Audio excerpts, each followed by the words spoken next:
আপনার কারণেই বাংলাদেশে বারবার ফ্যাসিস্ট তৈরি হচ্ছে। আপনার জন্য, আপনার এই মানসিকতার জন্যই বাংলাদেশ আগামী দিনেও সিরিয়া ইরাক হবে। আজকে আপনি এসপি হন না কেন, ডিসি হন না কেন, যত বড় কর্মকর্তা হন না কেন, আপনি যত বড় রাজনীতিবিদ হন না কেন, আপনি নিজেকে যত বড় মুসলমান, দাড়ি টুপি পাঞ্জাবি পরে 5 ওয়াক্ত মসজিদে দৌড়িয়ে নিজেকে যত বড় মুসলমান দাবি করেন না কেন, আপনি যদি অর্থনীতির ক্ষেত্রে, সমাজনীতির ক্ষেত্রে, দণ্ডবিধির ক্ষেত্রে, বিচার ব্যবস্থায়, প্রশাসনিক ব্যবস্থায়, রাজনৈতিক ব্যবস্থায় আপনি যদি আল্লাহর হুকুম না মানেন, তাহলে আপনি আপনার এই আমল দিয়ে আপনি জান্নাতে যেতে পারবেন না। বড় পড়াশোনা করে বড় চাকরি বাদা করব, আর চাকরি করে 2 হাতে টাকা ইনকাম করব, এটাই হচ্ছে আমার জীবনের ভবিষ্যৎ। এটাই কিন্তু আমাদেরকে ধারণা দেওয়া হচ্ছে। আমি শুরুতেই যে বিষয়টি বলবো, হিজবুত তাওহীদ আন্দোলন, এই আন্দোলনটি প্রতিষ্ঠা করেছেন এই বাংলার ঐতিহ্যবাহী একটা পরিবার, যারা এই ভারতীয় উপমহাদেশে ইসলামের দাওয়াত নিয়ে এসেছেন, যাদের পূর্বপুরুষ সেই আরব ভূমি থেকে এসেছিলেন, যারা এই ইসলামের সুমহান বার্তা এই অঞ্চলের মানুষ জানতো না, তাদের কাছে পৌঁছে দিয়েছেন। সে ঐতিহ্যবাহী পন্নী পরিবার, যারা একসময় বাংলার স্বাধীন নবাব ছিলেন সুলতান দাউদ খান কররানী, সুলতান তাজ খান কররানী, সেই পরিবারের উত্তরসূরি আমাদের এই আন্দোলনের প্রতিষ্ঠাতা, জমিদার পরিবারের সন্তান জনাব Mohammad Bayazid Khan Panni, Imamuzzaman the leader of the time, তিনি এই হিজবুত তাওহীদ আন্দোলন প্রতিষ্ঠা করেছেন। ইমামুজ্জামান ছিলেন এরকম একজন মানুষ যিনি ব্রিটিশ বিরোধী আন্দোলনে অগ্রণী ভূমিকা পালন করেছেন। এই ভারত উপমহাদেশকে ব্রিটিশদের শোষণ শাসনের এই কষাঘাত থেকে বাঁচানোর জন্য, রক্ষা করার জন্য লড়াই করেছেন। সেই একজন মহামানব, তিনি এই হিজবুত তাওহীদ আন্দোলন প্রতিষ্ঠা করেছেন, যিনি চেয়েছেন এই বাংলাদেশের মানুষদেরকে, এই ভারতের মানুষদেরকে এই পশ্চিমা পরাশক্তি ব্রিটিশদের হাত থেকে রক্ষা করা যায় কিভাবে, সেজন্য তিনি সারা জীবন কাজ করে এসেছেন। এরপরে তিনি যখন দেখলেন যে আমরা সমস্ত পৃথিবীতে প্রায় 180 কোটি মুসলমান, কিন্তু দুঃখজনক ইতিহাস হচ্ছে সমস্ত পৃথিবীতে মার খাচ্ছে মুসলমানরা, নির্যাতিত হচ্ছে মুসলমানরা, নিপীড়িত হচ্ছে মুসলমানরা। তিনি যখন দেখলেন মুসলমানরা আজকে ফিলিস্তিনিতে মার খাচ্ছে, সিরিয়াতে মার খাচ্ছে, ইরাক, আফগানিস্তান, একটার পর একটা দেশ মাটির সাথে মিশিয়ে দেওয়া হচ্ছে। আজকে আমি দেখলাম আজকে আস্তে আস্তে পত্রিকায় ফিলিস্তিনের যেখানে যুদ্ধবিরতি ঘোষণায় হাজার হাজার মানুষ, লাখে লাখে মানুষ তারা উৎসব করছে, কিন্তু উৎসব করছে তাদের পরনে কাপড় নাই ঠিকমতো, তাদের বাড়ি ঘর নাই, সমস্ত কিছু ধ্বংসস্তূপে পরিণত হয়েছে। সেই জায়গা থেকে তারা উৎসব করছে, আনন্দ করছে, কিসের জন্য? শুধুমাত্র যুদ্ধবিরতির এই আনন্দ। পেটে কিন্তু খাবার নাই, পরনে কাপড় নাই। এই যে ভয়াবহ দৃশ্যগুলো, এই দৃশ্যগুলো যখন ইমামুজ্জামান দেখেছেন সমস্ত পৃথিবীতে, তখন তিনি কোরআন খুলে দেখলেন। কোরআনে আল্লাহ বলেছেন যে মুসলমানরাই শ্রেষ্ঠ জাতি, খায়রু উম্মতি, এইটাই শ্রেষ্ঠ জাতি। বাস্তবে এই কথার সাথে কোনো মিল নেই। আল্লাহ কোরআনে বলেছেন মুসলমানরাই শ্রেষ্ঠ জাতি, মুসলমানরা পৃথিবীর নেতৃত্ব দিবে, মুসলমানদেরকে এই পৃথিবীর কর্তৃত্ব নেতৃত্ব দেওয়ার জন্য আল্লাহ সৃষ্টি করেছেন। আল্লাহ কোরআনে বলেছেন ওয়াকানা হাক্কা আলাইনা নাসরুল মুমিনিন, মুমিনের সাহায্য করা আল্লাহর হক, আল্লাহর দায়িত্ব। এই ওয়াদা আল্লাহ যে কোরআনে এই ওয়াদা করেছেন, এই ওয়াদা কি মিথ্যা ওয়াদা? না, মিথ্যা ওয়াদা না। কিন্তু তারপরও বাস্তব চিত্র হচ্ছে কি? বাস্তব চিত্র হচ্ছে আমরা কিন্তু সেই আল্লাহর ওয়াদা মোতাবেক আমরা পৃথিবীতে কর্তৃত্ব নেতৃত্ব নাই আমাদের হাতে, আমাদেরকে আল্লাহ সাহায্য করছেন না। আমাদের ওয়ালি অভিভাবক আল্লাহ নন। আজকে অন্য অন্য জাতির হাতে আমরা মার খেয়ে তাদের পা ধরে আমরা ভিক্ষা করছি, আমাদের প্রাণ বাঁচানোর জন্য ভিক্ষা করছি।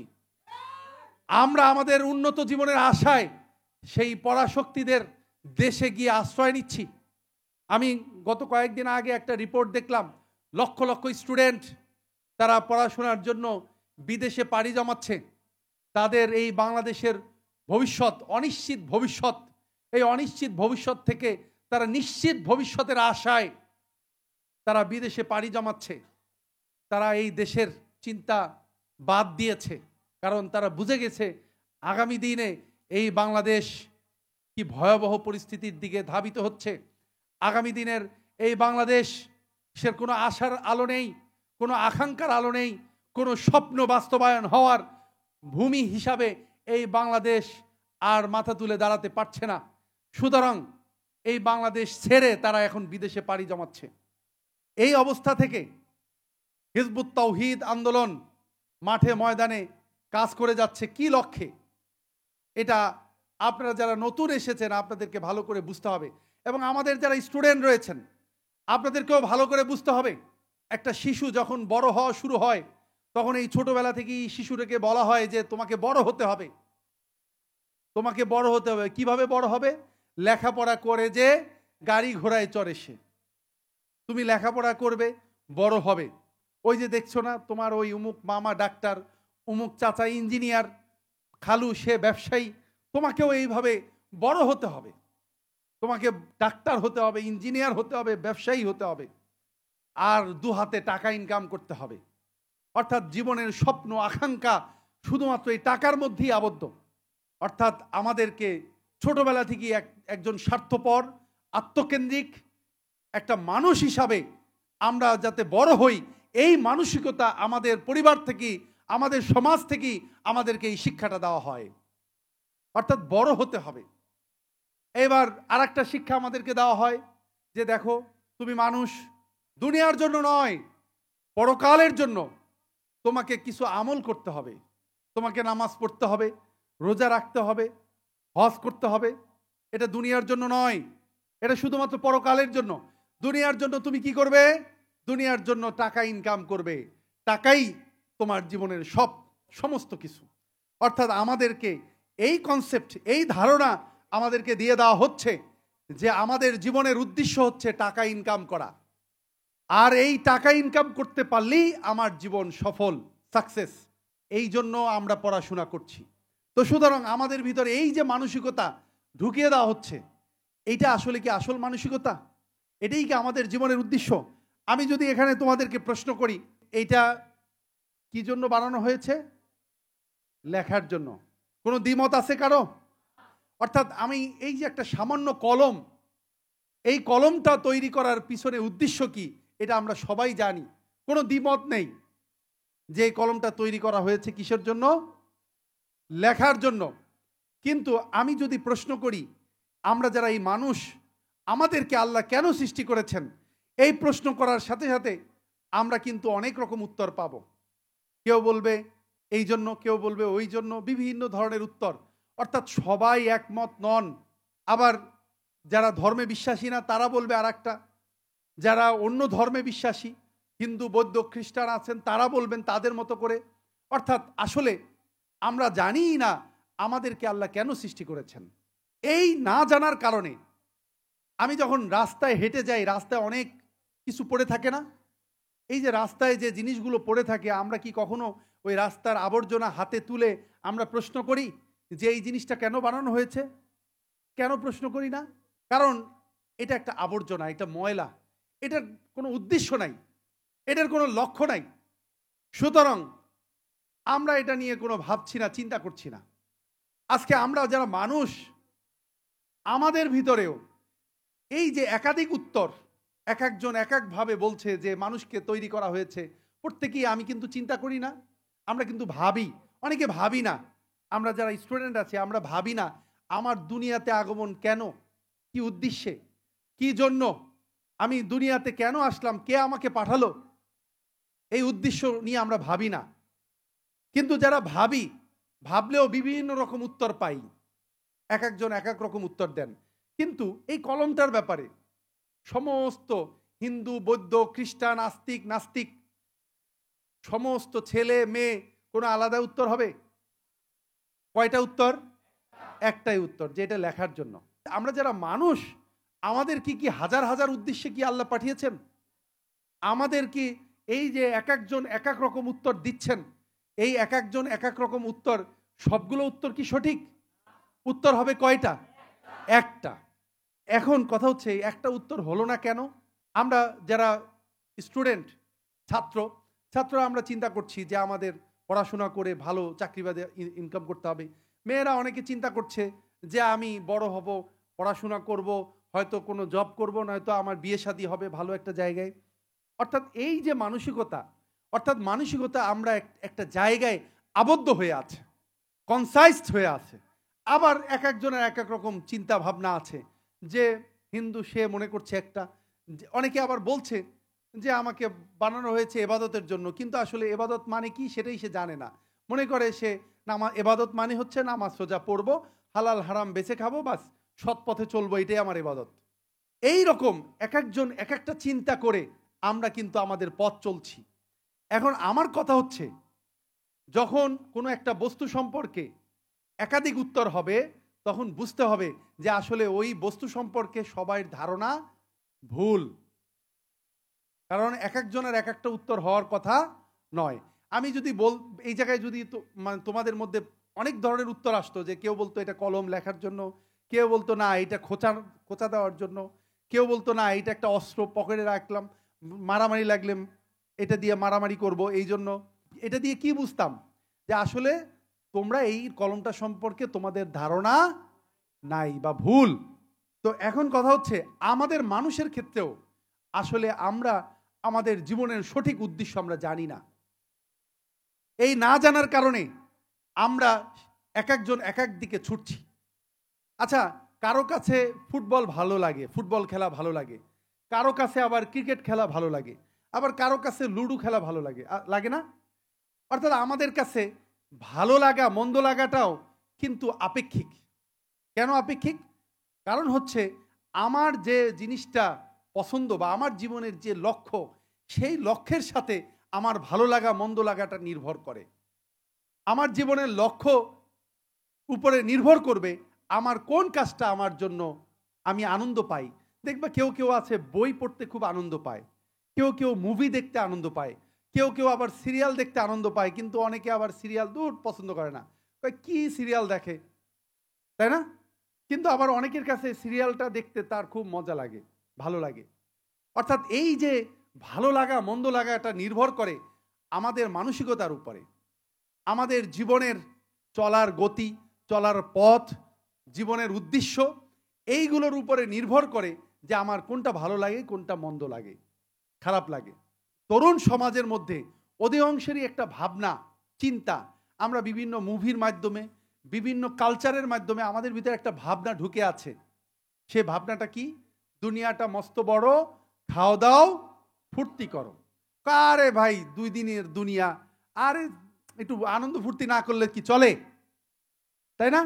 আমাদের ভিতরে একটা মানসিকতা, অধিকাংশই আমরা স্টুডেন্ট, আমরা যারা ইয়াং তরুণ, আমাদের অধিকাংশের মধ্যে এই ভাবনাটা ঢুকে আছে যে আমরা আনন্দ ফুর্তি মজা করা, এটাই মনে হয় আমার জীবনের উদ্দেশ্য, এটাই মনে হয় আমার জীবনের লক্ষ্য।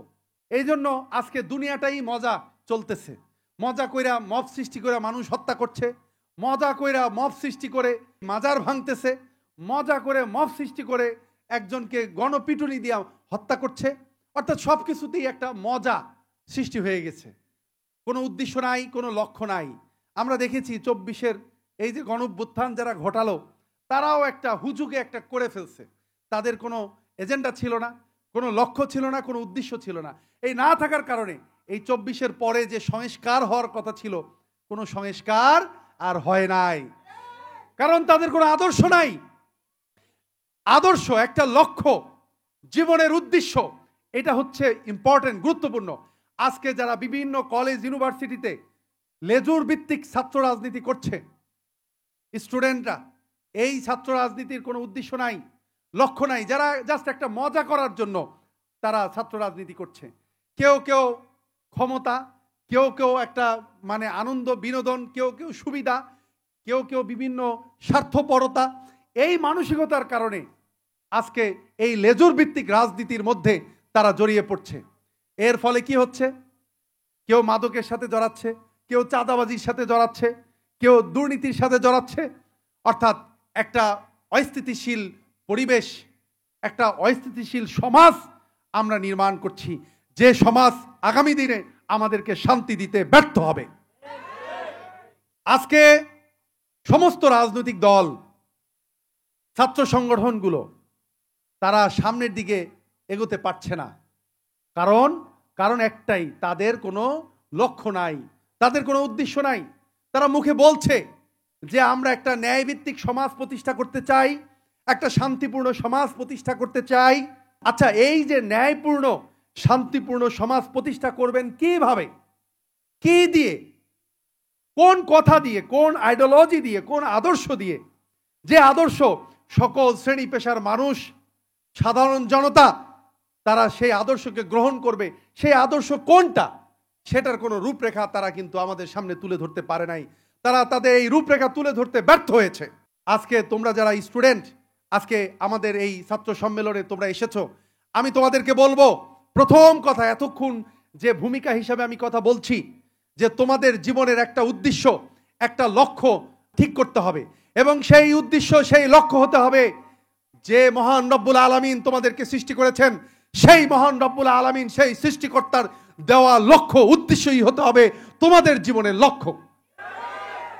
এই জন্য আগে তোমাদের জীবনের উদ্দেশ্য জানতে হবে, লক্ষ্য জানতে হবে। এখন আমাদের জীবনের লক্ষ্য কি, উদ্দেশ্য কি, এটা আমরা কোথা থেকে জানবো? আমরা এই লক্ষ্য উদ্দেশ্য সম্পর্কে আজকে আমরা হিজবুত তাওহীদ আমরা পরিষ্কার একটা ধারণা দেওয়ার চেষ্টা তোমাদেরকে করব। আমাদের জীবনের উদ্দেশ্য, জীবনের লক্ষ্য কি হবে, এটা আল্লাহ কোরআনে সূরা বাকারা এবং সূরা আরাফের মধ্যে আল্লাহ বলেছেন। এই যে মানুষ সৃষ্টি, এই মানুষ সৃষ্টির একটা ইতিহাস বলেছেন। আজকে আমরা এই দুনিয়াতে যারা বসবাস করছি, এই দুনিয়াটা হচ্ছে আমাদের জন্য বর্তমান। এই দুনিয়াটা কি বর্তমান, এবং আমাদের একটা ভবিষ্যৎ আছে। সেই ভবিষ্যৎটা কি? পরকাল। সেই ভবিষ্যৎটা কি? পরকাল। আমরা যারা আল্লাহকে বিশ্বাস করি, রসুলকে বিশ্বাস করি, পরকালকে বিশ্বাস করি, তারা বুঝবো যে আমাদের একটা পরকাল আছে, একটা অন্য এই দুনিয়ার পরের একটা জীবন আছে। সেই জীবনটা আমরা এই দুনিয়ার কর্মকাণ্ডের উপরে সেই জীবনের ফলাফল নির্ধারিত হবে। এখন কথা হচ্ছে, আমরা বর্তমানে যারা আছি, আমরা বর্তমানে কোথা থেকে আসছি? আমরা সবাই জানি মায়ের গর্ভে আমরা জন্ম লাভ করেছি, কিন্তু এর আগে কি কোনো ঘটনা আছে? এর অতীত কি ইতিহাস আছে? আমাদের এই মায়ের গর্ভ, এক দুইজন মানুষ, তারা তো মায়ের গর্ভ থেকে আসেন নাই, তারা সরাসরি আল্লাহর পক্ষ থেকে এসেছেন। সেই বাবা আদম, মা হাওয়া থেকে আজকে পৃথিবীতে কোটি কোটি মানুষ। তাহলে এই যে দুইজন মানুষ, তারা কোথা থেকে এসেছিলেন, কেন এসেছিলেন, কি উদ্দেশ্যে এসেছিলেন দুনিয়াতে, কেন তাদেরকে পাঠানো হলো? আল্লাহ কোরআনে এই ঘটনাগুলোই বর্ণনা করেছেন। প্রথম ঘটনা, আল্লাহ এই মহাকাশ বিশ্ব ব্রহ্মাণ্ড সৃষ্টি করার পর আল্লাহ সমস্ত ফেরেশতাদেরকে, মালায়েকদেরকে আল্লাহ ডাকলেন, ডেকে বললেন, হে মালায়েকরা, আমি সিদ্ধান্ত নিয়েছি, আমি আমার খলিফা সৃষ্টি করব। খলিফা শব্দের অর্থ কি? খলিফা শব্দের অর্থ হচ্ছে প্রতিনিধি, রিপ্রেজেন্টেটিভ। আমরা বিভিন্ন কোম্পানির প্রতিনিধি দেখি, ওই যে বলে এসআর, সেলস রিপ্রেজেন্টেটিভ। ফেরেশতারা, মালায়েকরা বলল যে আল্লাহ, আপনার এই খলিফা তো পৃথিবীতে ফাসাদ এবং সাফাকুদ্দিমা করবে। কি করবে? ফাসাদ এবং সাফাকুদ্দিমা, অর্থাৎ মারামারি, হানাহানি, ঝগড়া, যুদ্ধ, রক্তপাত সৃষ্টি করবে, অর্থাৎ এক কথায় অশান্তি সৃষ্টি করবে। এবার আল্লাহ বললেন যে আমি যা জানি তোমরা তা জানো না। এবার আল্লাহ বাবা আদমকে সৃষ্টি করলেন।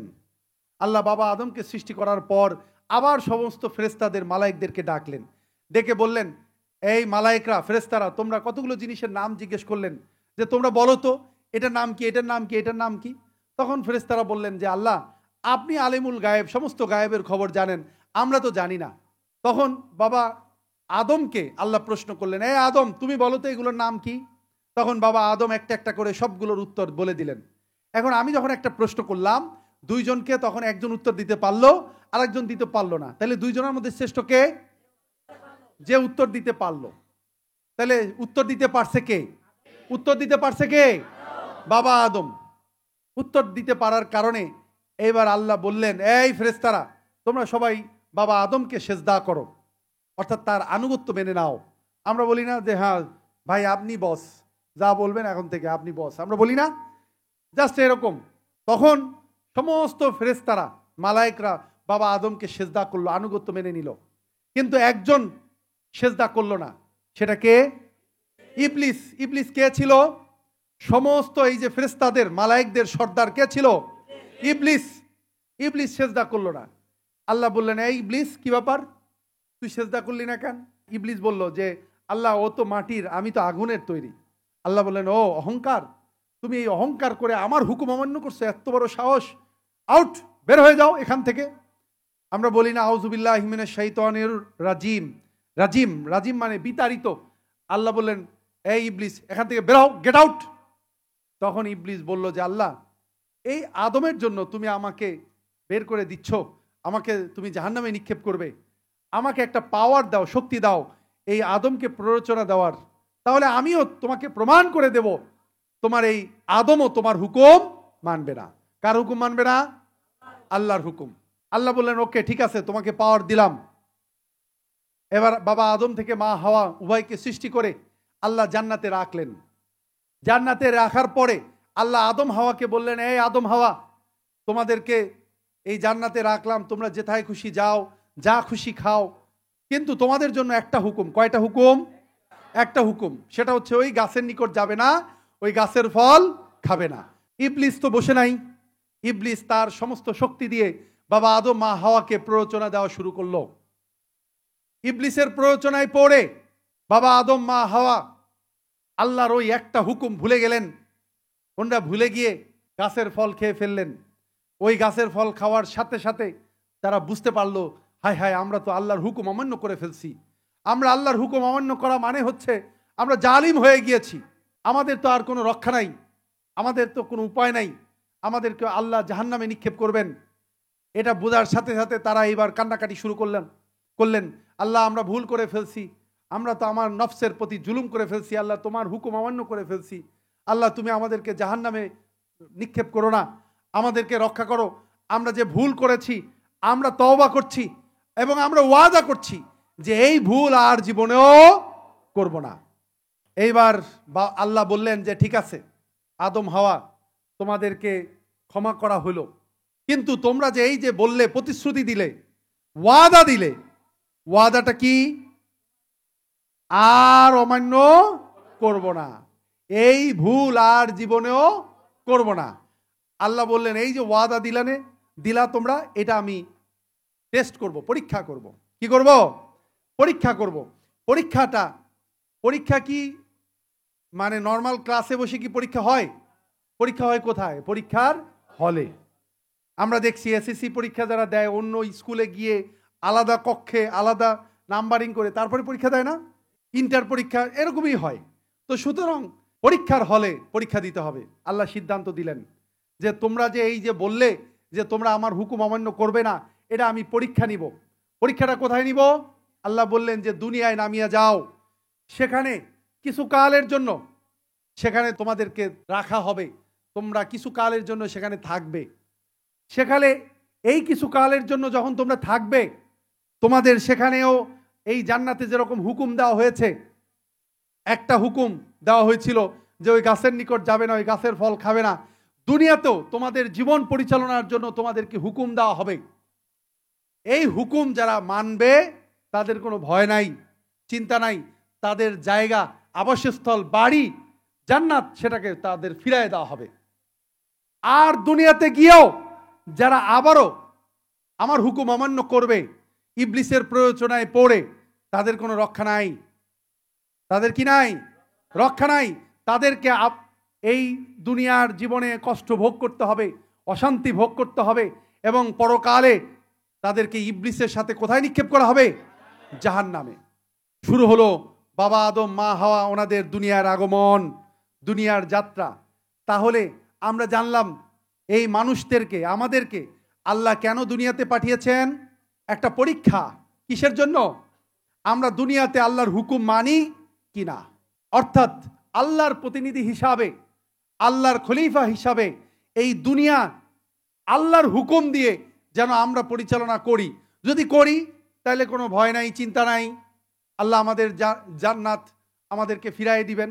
আর এই দুনিয়াতেও যারা আল্লাহর এই হুকুম অমান্য করবে, অর্থাৎ আল্লাহর খলিফা হিসাবে আল্লাহর প্রতিনিধিত্ব করবে না, না করে ইবলিসের প্ররোচনায় পড়ে ইবলিসের আনুগত্য করবে, অর্থাৎ আল্লাহর হুকুম বাদ দিয়ে তারা মন গড়া তৈরি করা হুকুম দিয়ে তাদের জীবন পরিচালনা করবে, তাদের এই দুনিয়ার জীবন হবে অশান্তিময়, দুনিয়ার জীবন হবে জাহান্নাম, এবং পরকালেও তারা কোথায় নিক্ষিপ্ত হবে? জাহান্নামে। এই শুরু হয়ে গেল বাবা আদম আলাইহিস সালাম থেকে শুরু করে আমাদের শেষ নবী আখিরি নবী হযরত মুহাম্মদ সাল্লাল্লাহু আলাইহি সাল্লাম, 1 লক্ষ মতান্তরে 2 লাখ নবী রাসূল এসেছেন পৃথিবীতে। প্রত্যেক নবী রাসূল এসে মানুষকে এই কথাটাই বলছেন, হে মানুষ, তোমরা আল্লাহর সাথে একটা অঙ্গীকার করে এসেছো, একটা ওয়াদা করে এসেছো যে দুনিয়াতে তোমরা আল্লাহর হুকুমই মানবে, আল্লাহর হুকুম অমান্য করবে না। এই ওয়াদা করে এসেছিলে, কিন্তু তোমরা সেই ওয়াদা ভুলে গিয়েছো, তোমাদের স্মৃতিতে নাই, তোমরা ভুলে গিয়েছো। আমি তোমাদেরকে স্মরণ করিয়ে দেওয়ার জন্য এসেছি, তোমরা আল্লাহর হুকুম মানো।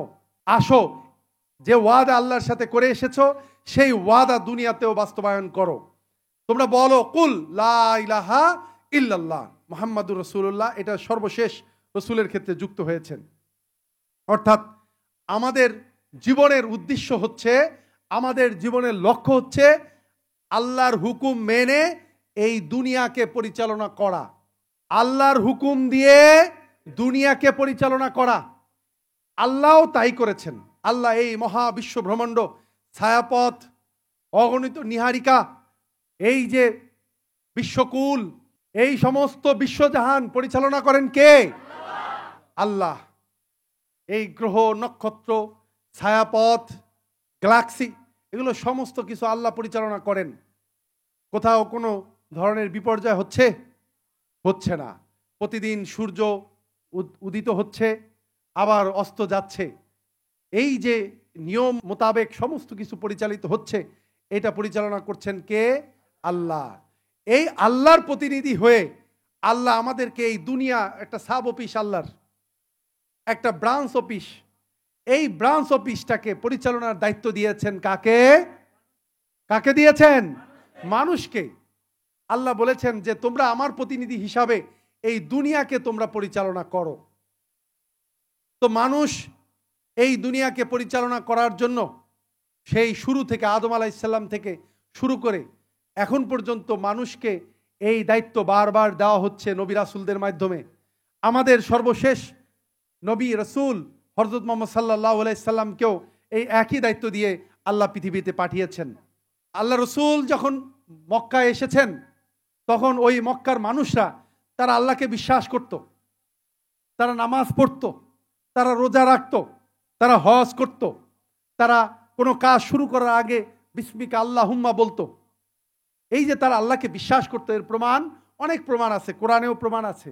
আমি শুধু বাস্তব কয়েকটা প্রমাণ বলি। 1 নম্বর, আমাদের রসুলের বাবার নাম কি? আব্দুল্লাহ। আব্দুল্লাহ শব্দের অর্থ কি? আল্লাহর দাস বা আল্লাহর গোলাম। এই যে রসুলের বাবার নাম আব্দুল্লাহ, এটা কি রসুল রাখছিলেন? এটা অবশ্যই রসুলের যারা দাদা ছিলেন বা বড় চাচা যারা ছিলেন তারা রাখছেন। তাইলে রসুলের বাবার নাম আব্দুল্লাহ যারা রাখছেন, তারা কি আল্লাহকে বিশ্বাস না করে তার সন্তানের নাম আব্দুল্লাহ রাখতে পারেন? যে মানুষ আল্লাহকে বিশ্বাস করে না, সে কি তার সন্তানের নাম আব্দুর রহিম, আব্দুল খালেক, আব্দুল জব্বার এগুলো রাখবে? কোনো হিন্দু কি তার সন্তানের নাম আব্দুল খালেক রাখে? আব্দুল জব্বার রাখে? রাখে না। কারণ হচ্ছে যে তার বিশ্বাসের উপরে ভিত্তি করেই সে তার সন্তানের নাম রাখে। তো আল্লাহকে যারা বিশ্বাস না করলে তার সন্তানের নাম তো আব্দুল্লাহ রাখার কথা নয়। তাইলে বোঝা যাচ্ছে আরবের ওই মক্কার লোকেরা আল্লাহকে বিশ্বাস করত, তারা নামাজ পড়তো ইব্রাহিম আলাইহিস সালামের উপরে যে নামাজ অবতীর্ণ হয়েছিল, তারা হজ করতো, ওই কাবা ঘর ইব্রাহিম আলাইহিস সালাম থেকে ওই কাবা ঘর হজ হতো। তাহলে তারা নামাজ পড়তো, রোজা রাখতো, হজ করত, করার পরেও তারা কাফের মুশরিক ছিল। তাদেরকে আমরা ইতিহাস থেকে কি পাই? কাফের মুশরিক। কেন? আবু জেহেল, আবুল আহাব, উতবা, সাইবা এদেরকে কাফের মুশরিক বলা হয়। কেন হয়? কারণ তারা তাদের সমাজ, তাদের রাষ্ট্র আল্লাহর হুকুম দিয়ে পরিচালিত করত না। ব্যক্তিগতভাবে আল্লাহকে বিশ্বাস করলেও তারা সামাজিকভাবে, অর্থনৈতিকভাবে, রাষ্ট্রীয়ভাবে আল্লাহর যে হুকুম রয়েছিল সেই হুকুম কি করেছে? বাদ দিয়েছিল। এই জন্য ওই আরবের এই আবু জেহেল, আবু লাহাব তাদেরকে বলা হতো কাফের মুশরিক। এই জায়গাটাই হচ্ছে ঈমান। আমরা যারা মুসলমান ঘরে জন্মগ্রহণ করেছি আমরা কলেমা পড়ি না? লা ইলাহা ইল্লাল্লাহ। আমরা জিকিরও করি, লা ইলাহা ইল্লাল্লাহ, লা ইলাহা ইল্লাল্লাহ। আমরা তো জিকিরও করি না? কিন্তু ঈমানের শর্ত কিন্তু শুধু আমি বলা নয়। ঈমানের 3টা শর্ত। কয়টা শর্ত? কয়টা শর্ত? 3টা। আল্লাহ রসুলও এই একই আহ্বান নিয়ে এসেছিলেন, ইয়া আইয়ুহান নাস কুল লা ইলাহা ইল্লাল্লাহ তুফলিহুন। এই কলেমার প্রতি ঈমান, এই ঈমান আনলি আমি কিন্তু মুসলমান একজন হিসাবে আমি অন্তর্ভুক্ত হলাম। আমরা যারা মানে অন্য ধর্মের লোকেরা আছে যারা, তাদেরকে যদি আমার মুসলমান বানাতে চাই তাহলে আগে কি করব? কলেমা পড়াবো। কেন? বহু হিন্দু লোক, অন্য খ্রিস্টান বা অন্য ধর্মের লোক আছে যাদের কলেমা মুখস্থ, এরকম আছে না? তাহলে তারা তো মুখস্থ পারে, তারা কলেমা পড়েও, এজন্য পড়লেই কি তারা মুসলমান হয়ে গেল? না। আসলে মুসলমান হওয়ার জন্য 3টা শর্ত ঈমান লাগবে। ঈমানের 3টা শর্ত। 1 নম্বর মুখে বলা, 2 নম্বর অন্তরে বিশ্বাস করা, 3 নম্বর কাজে পরিণত করা। এই 3টার সমন্বয় হচ্ছে ঈমান। আমরা মুখে বললাম লা ইলাহা ইল্লাল্লাহ, কিন্তু অন্তরে বিশ্বাস করলাম না বা কাজে পরিণত করলাম না, তাহলে কিন্তু আর ঈমান হবে না। যার কথা এবং কাজে মিল নাই তাকে কি বলে? এটা কিসের লক্ষণ? যার কথা এবং কাজে মিল নাই সেটা কিসের লক্ষণ? মুনাফিকের লক্ষণ। এখন তাহলে কথা এবং কাজে মিল থাকতে হবে। আমি মুখে বললাম লা ইলাহা ইল্লাল্লাহ, আল্লাহ তোমার হুকুম ছাড়া আর কারো হুকুম মানি না, মানব না, এটা মুখে বললাম, কিন্তু আমি বাস্তবে আমি আল্লাহর হুকুম মানি না, আল্লাহর হুকুম প্রতিষ্ঠার জন্য কোনো প্রচেষ্টা নাই, কোনো চেষ্টা নাই, আল্লাহর হুকুম আমাদের জীবনে বাস্তবায়ন করছি না, তাইলে কি আমি মোমেন হইলাম? আমি কি ঈমান হইল আমার? না। আজকে এই যে কলেমার ঈমান, এইটা ভালো করে বুঝতে হবে, তোমাদেরকে জানতে হবে। আমি ওইদিকে যাই নাই। আজকে আমাদের যে শিক্ষা ব্যবস্থা, জেনারেল শিক্ষা ব্যবস্থা, মাদ্রাসা শিক্ষা ব্যবস্থা, এই মাদ্রাসার শিক্ষা ব্যবস্থা প্রতিষ্ঠা করেছেন মানে ব্রিটিশরা। মিস্টার ওয়ারেন হেস্টিং 1780 সালে কলকাতায় সর্বপ্রথম আলিয়া মাদ্রাসা প্রতিষ্ঠা করে মাদ্রাসা শিক্ষা ব্যবস্থা চালু করেছে। সেখানে আমাদের এই যে কলেমা লা ইলাহা ইল্লাল্লাহ, এই কলেমার যে অর্থ, সেই অর্থকে মডিফাই করে দিয়েছে, চেঞ্জ করে দিয়েছে। আমরা লা ইলাহা ইল্লাল্লাহর অর্থ কি বলি? আল্লাহ ছাড়া কোনো মাবুদ নাই। আরে ভাই, অর্থ বাংলায় জিজ্ঞেস করলাম, তাইলে মাবুদ কি বাংলা শব্দ? তাহলে আমরা যে বললাম যে আল্লাহ ছাড়া কোনো মাবুদ নাই, এইবার যখন আবার প্রশ্ন করা হয় যে ভাই মাবুদ মানে কি, তখন কয় উপাস্য, উপাসনা করা হয়। আসলে এই কলেমার মূল অর্থ কিন্তু আমাদেরকে বলা হচ্ছে না, এটা গোপন করা হচ্ছে। আল্লাহ ছাড়া কোনো মাবুদ নাই, এই মাবুদ শব্দটাও একটা আরবি শব্দ।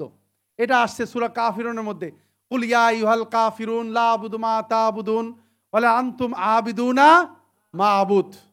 এই যে মাবুদ শব্দের অর্থ উপাস্য, যার উপাসনা করা হয়। কিন্তু কলেমায় আল্লাহ ব্যবহার করছেন লা ইলাহ, এই যে ইলা শব্দটা ব্যবহার করেছেন।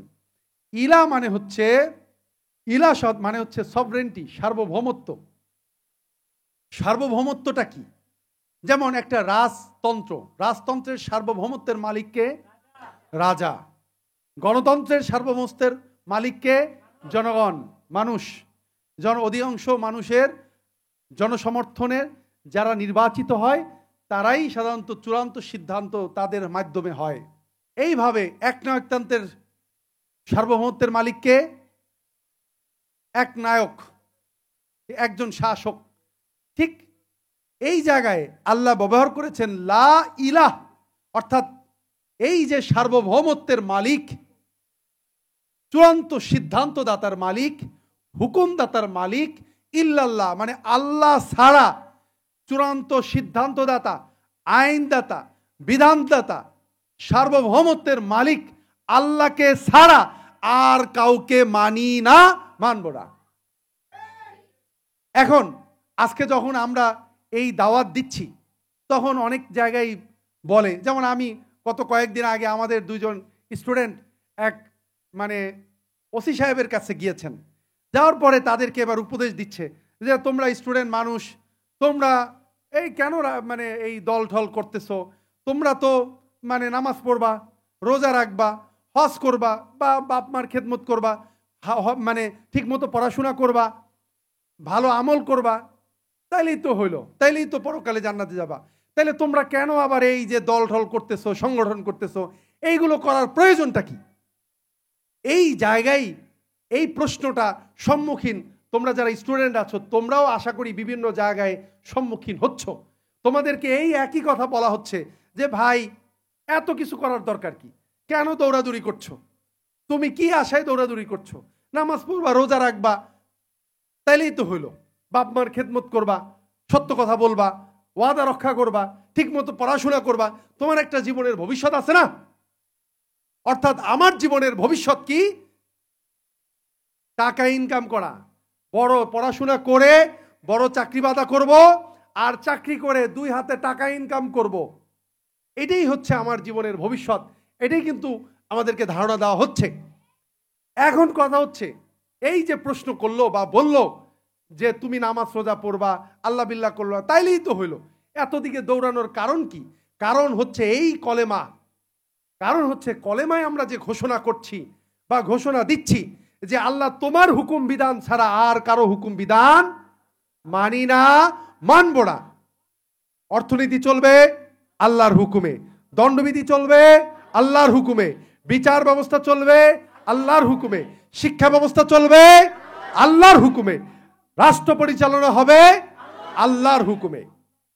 এই যে জীবনের সকল ক্ষেত্রে হুকুম মানব আল্লাহর। এই যে আল্লাহর হুকুম যদি আমি না মানি, আমি যত নামাজ পড়ি, যত রোজা রাখি, যত হজ করি, যত বাপ মার খেদমত করি না কেন, আমাকে আমার পরিণতি হবে জাহান্নাম। কারণ আমি নামাজ পড়া যেরকম ফরজ, সুদ না খাওয়া ঠিক তদ্রুপ ফরজ। আল্লাহর দেওয়া শিক্ষা ব্যবস্থা অনুসরণ করাও ফরজ, আল্লাহর দেওয়া বিচার ব্যবস্থা অনুসরণ করা ফরজ। সুতরাং আমরা আমাদেরকে এই প্রশ্নের উত্তর তোমাদেরকে দিয়ে দিতে হবে। তোমাদেরকে বলতে হবে যে না, শুধু নামাজ সোজা পড়লেই জান্নাতে যাওয়া যাবে না। জান্নাতে যেতে হলে এই ঈমান আনতে হবে। ঈমানের শর্ত, ঈমানের কন্ডিশনই হচ্ছে যেখানেই আল্লাহর হুকুম রয়েছে সেখানে আর কারো হুকুম মানব না। জীবনের সকল ক্ষেত্রে, সকল অঙ্গনে আল্লাহর হুকুম মানতে হবে। আজকে আপনি এসপি হন না কেন, ডিসি হন না কেন, যত বড় কর্মকর্তা হন না কেন, আপনি যত বড় রাজনীতিবিদ হন না কেন, আপনি নিজেকে যত বড় মুসলমান, দাড়ি টুপি পাঞ্জাবি পরে 5 ওয়াক্ত মসজিদে দৌড়িয়ে নিজেকে যত বড় মুসলমান দাবি করেন না কেন, আপনি যদি অর্থনীতির ক্ষেত্রে, সমাজনীতির ক্ষেত্রে, দণ্ডবিধির ক্ষেত্রে, বিচার ব্যবস্থায়, প্রশাসনিক ব্যবস্থায়, রাজনৈতিক ব্যবস্থায় আপনি যদি আল্লাহর হুকুম না মানেন, তাহলে আপনি আপনার এই আমল দিয়ে আপনি জান্নাতে যেতে পারবেন না। কারণ মুমিনের সংজ্ঞাই হচ্ছে যেখানেই আল্লাহর হুকুম রয়েছে সেখানে আর কারো হুকুম মানি না, মানব না। তাদের আইডিয়া হচ্ছে, তাদের ধারণা হচ্ছে দুনিয়া এবং পরকালকে তারা কি করছে, আলাদা করে ফেলছে। দুনিয়া তাদের আমাদেরকে ধারণা দিচ্ছে যে দুনিয়া, এই দুনিয়ার জীবন হচ্ছে তুমি খাও দাও ফুর্তি করো, টাকা ইনকাম করো, বাপ মার খেদমত করো, সমাজের কল্যাণ করার জন্য তোমার টাকা ইনকাম করতে হবে, বাস এইদিকে ছুটো। দুনিয়া মানে মানুষ মরে যাক, তোমার দরকার নাই, তুমি টাকা ইনকাম করে বিদেশে পাচার করো। এই শিক্ষা ব্যবস্থা এই স্বার্থপর দুর্নীতিগ্রস্ত মানে এই আত্মকেন্দ্রিক মানুষের জন্ম দিচ্ছে। আর অন্যদিকে মাদ্রাসা শিক্ষার মাধ্যমে সেখানে হুজুগ গুজব সৃষ্টি করার মতো মানসিকতা সম্পন্ন কিছু মানুষ তৈরি করছে, যারা সমাজে কার্যকরী কোনো উপার্জন করার মতো কোনো তাদের ব্যবস্থা নাই। তখন তাদের কি করতে হচ্ছে, ধর্মকে পুঁজি করে তাদের উপার্জন করতে হচ্ছে।